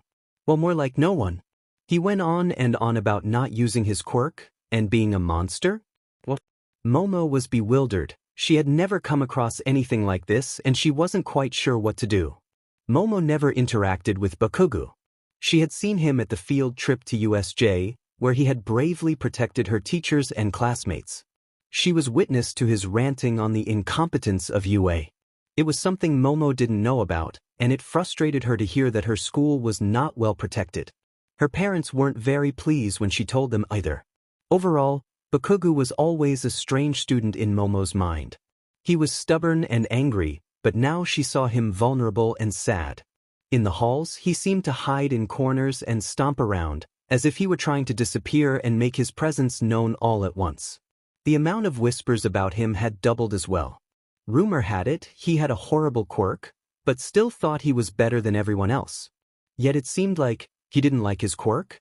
Momo decided right then and there as she watched Bakugo argue, with what seemed like himself, she was going to learn who he was talking to, and his quirk.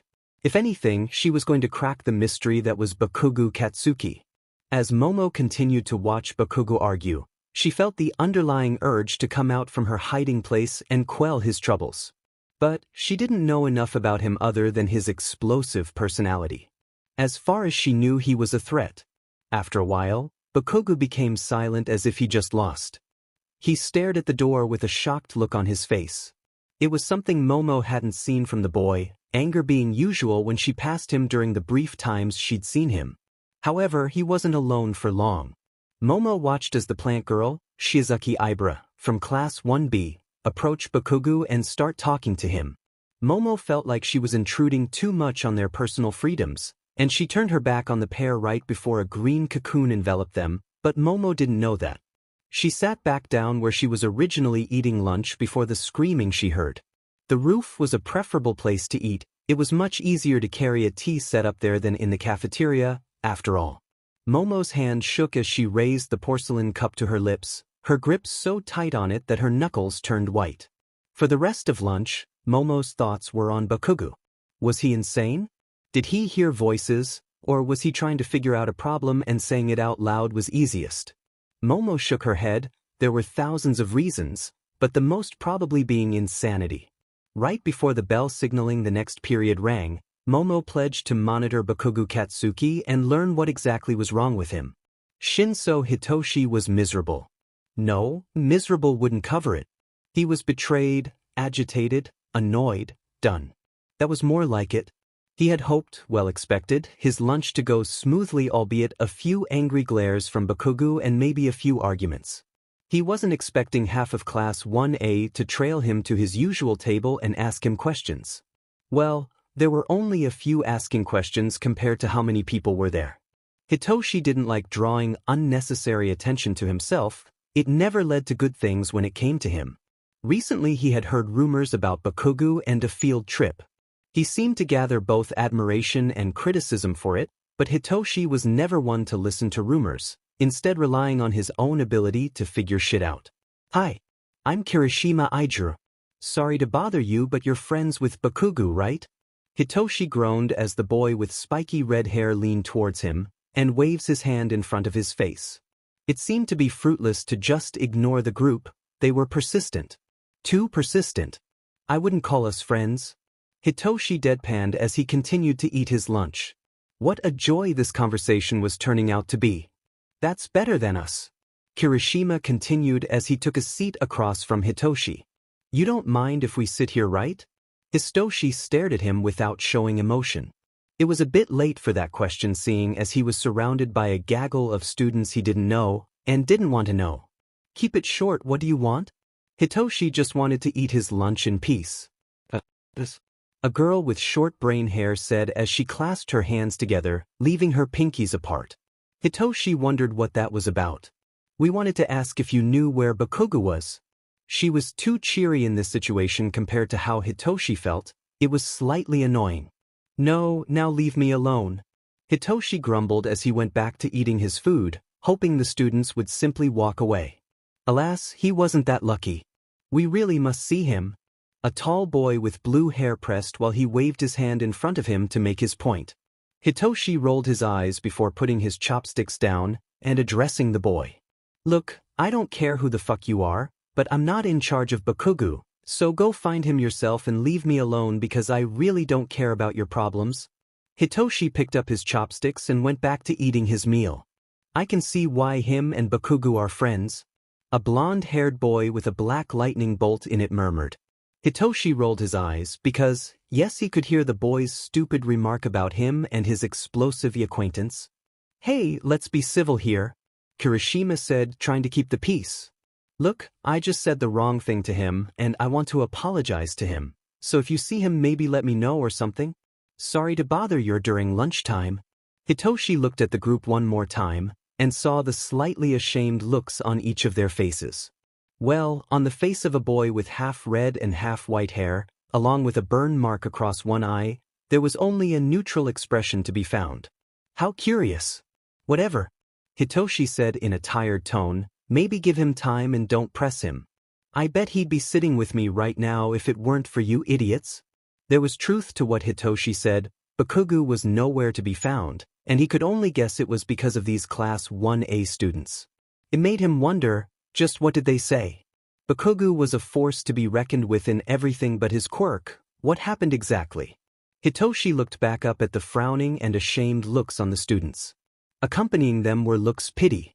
Hitoshi loathed the pitying looks, he received them often. However, after people learned of his quirk they would often take back their pitying looks for looks of disgust and anger. All for a villain's quirk. Society was fucked up in more ways than he could count, and he could only guess with a quirk like Bakugo's, which was fairly useless, he was either bullied or ignored for the better part of his life. However, considering his loud mouth, it was probably bullying. That would explain his trauma too. Okay, well, thanks. The group of students shuffled away from the table after that. It left Hitoshi to eat his lunch in solitude, surrounded by busy tables with friends chatting to each other happily. It was an odd scene to see the empty plastic chairs surrounding Hitoshi. The bullying Hitoshi had suffered since he manifested his quirk was painful both physically and mentally. But in this moment of solitude, it wasn't pain, it was sadness. A kind of sadness that was almost pathetic, or would find a good home in an art gallery. An empty table among a sea of talking and friendly punches to the shoulder. He could picture the title Lonesome Days. It would either have a flood of admirers and observers, or none at all. But regardless, it wasn't a good experience. Whether or not art-worthy. Maybe sitting with Bakugo wasn't as bad as Hitoshi had originally thought, seeing as he assumed Bakugo didn't care about quirks that much. Or at least enough to treat Hitoshi any differently than before. But that brought up his unexpected visit just now. What had they said to make Bakugo feel the need to avoid them? Hitoshi could only assume it was quirk-related, because that was how everything was these days. It was pretty sick actually. Hitoshi sighed. He was going to show that he could be better than any hero student, regardless of his quirk. It was frustrating how hard the entrance exam was for him because robots were impossible when it came to fighting with his quirk. The sports festival was his chance, and he would succeed. Hitoshi finished his lunch and left the cafeteria with his hands in his pockets and his face downcast. He was walking in the hall to get back to Class 1C when he heard clomping down a staircase that was very close to him. From what he remembered, this staircase led to the roof. Being curious but also very wary, Hitoshi found a wall to hide behind where he could still see the staircase and wasn't seen. Hitoshi narrowed his eyes in suspicion. Who the fuck was coming down from the roof? The noises of feet on stairs grew closer as the people descended down the stairs. Bakugo came down the stairs. So that's where he was. Hitoshi could see the logic in eating on the roof. Bakugo easily avoided the crowds and the annoying hero class students that were pestering about him. Being on the roof explained why he wasn't sitting in the cafeteria with Hitoshi at all.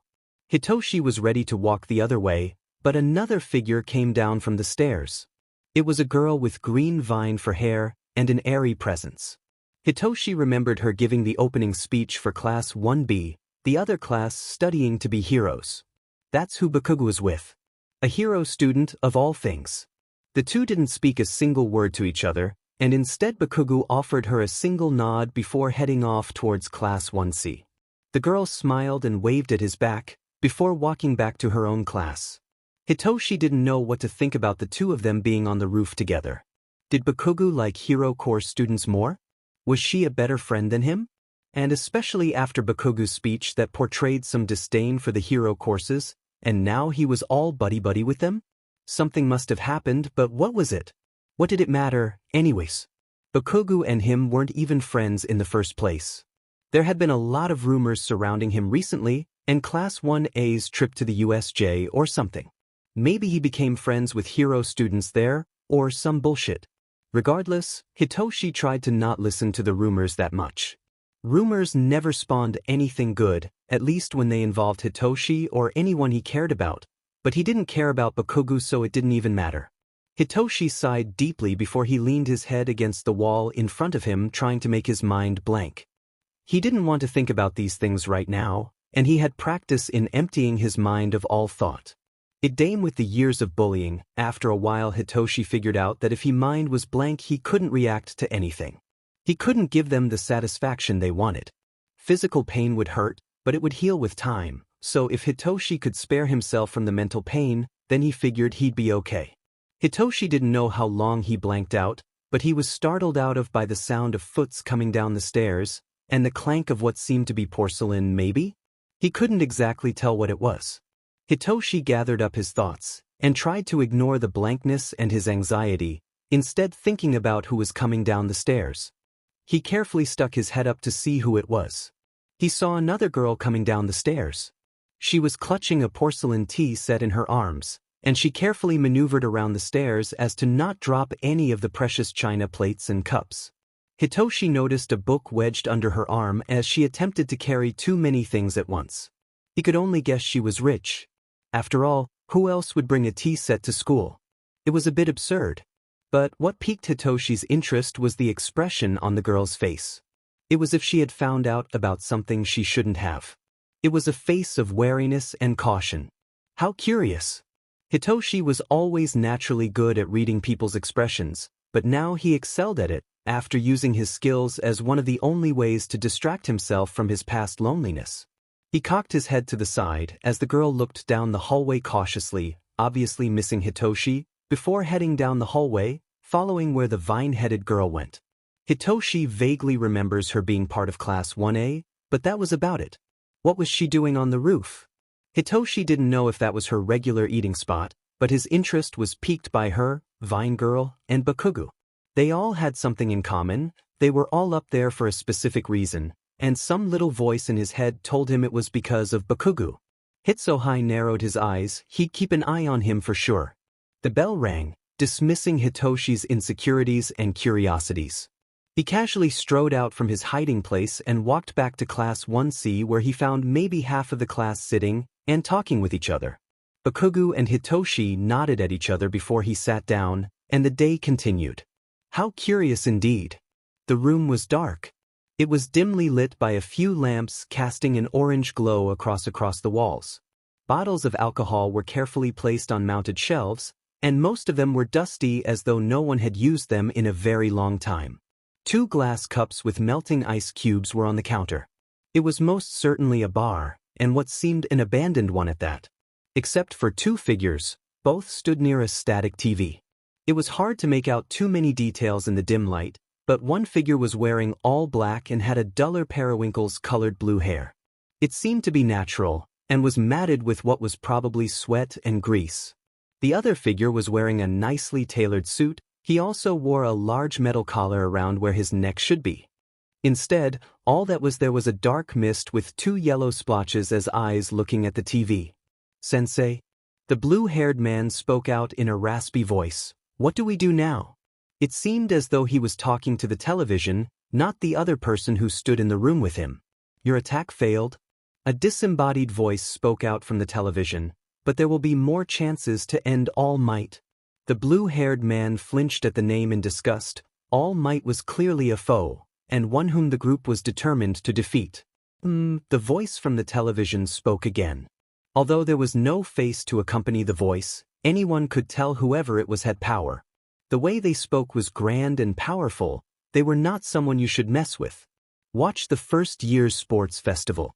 The voice confirmed, you may find someone who piques your interest. And it will be good to lay low for now. Yes, sensei? The blue-haired man nodded before turning back to the misty man in the tailored suit. Kurogyri, make preparations to watch the festival. The blue-haired man smiled creepily with crusty lips and dark bags under his eyes. The misty figure nodded before bowing. We may need some help if you intend to continue your plan. The misty figure finally spoke as he walked behind the bar, and took down an alcohol from the shelf, which had no dust, before pouring it into the cups. They have to be trustworthy. The blue-haired man started to scratch his neck obsessively. The misty man sighed in exasperation. But we'll see. The blue-haired man nodded. Maybe we'll find someone at the festival who will join our ranks. He chuckled a little bit before busying himself in what were his daily tasks and occasionally speaking to the voice in the television. Nothing seemed out of the ordinary, except for the fact that these two figures were in an abandoned bar, talking to the television, and making plans to kill All Might, the #1 hero. However, from the corner of the room a gasp could be heard. It came from neither figure, and neither of them reacted in any way to it. The source of the gasp was a woman with black hair and a hero suit on. She had defined muscles, and her usually smiling face was awash with terror and surprise. Nana Shimura gasped as her grandson and nemesis made plans to kill her successor. However, those plans she was already aware of, and were not too surprising for her. No, what was terrifying was the aspect of them watching the sports festival held every year at Udata High School, and that they were looking to recruit. She had to tell Izuku about what was going on, and how much danger he was in, along with his friend. If there was a traitor at Udata, then things would turn bad very quickly. It would turn worse than it already was. Nana always made sure to smile, even if she felt fear or was scared at the moment. Although, she could barely find it in herself to smile at this moment. No one was watching her, she wouldn't let others feel her fear. She had to protect them. Even in death, she would help Izuku to protect the students as she pledged to always do. But at the moment there was only one person she could fear for, one who was involved deeper than she even knew. Kaken V.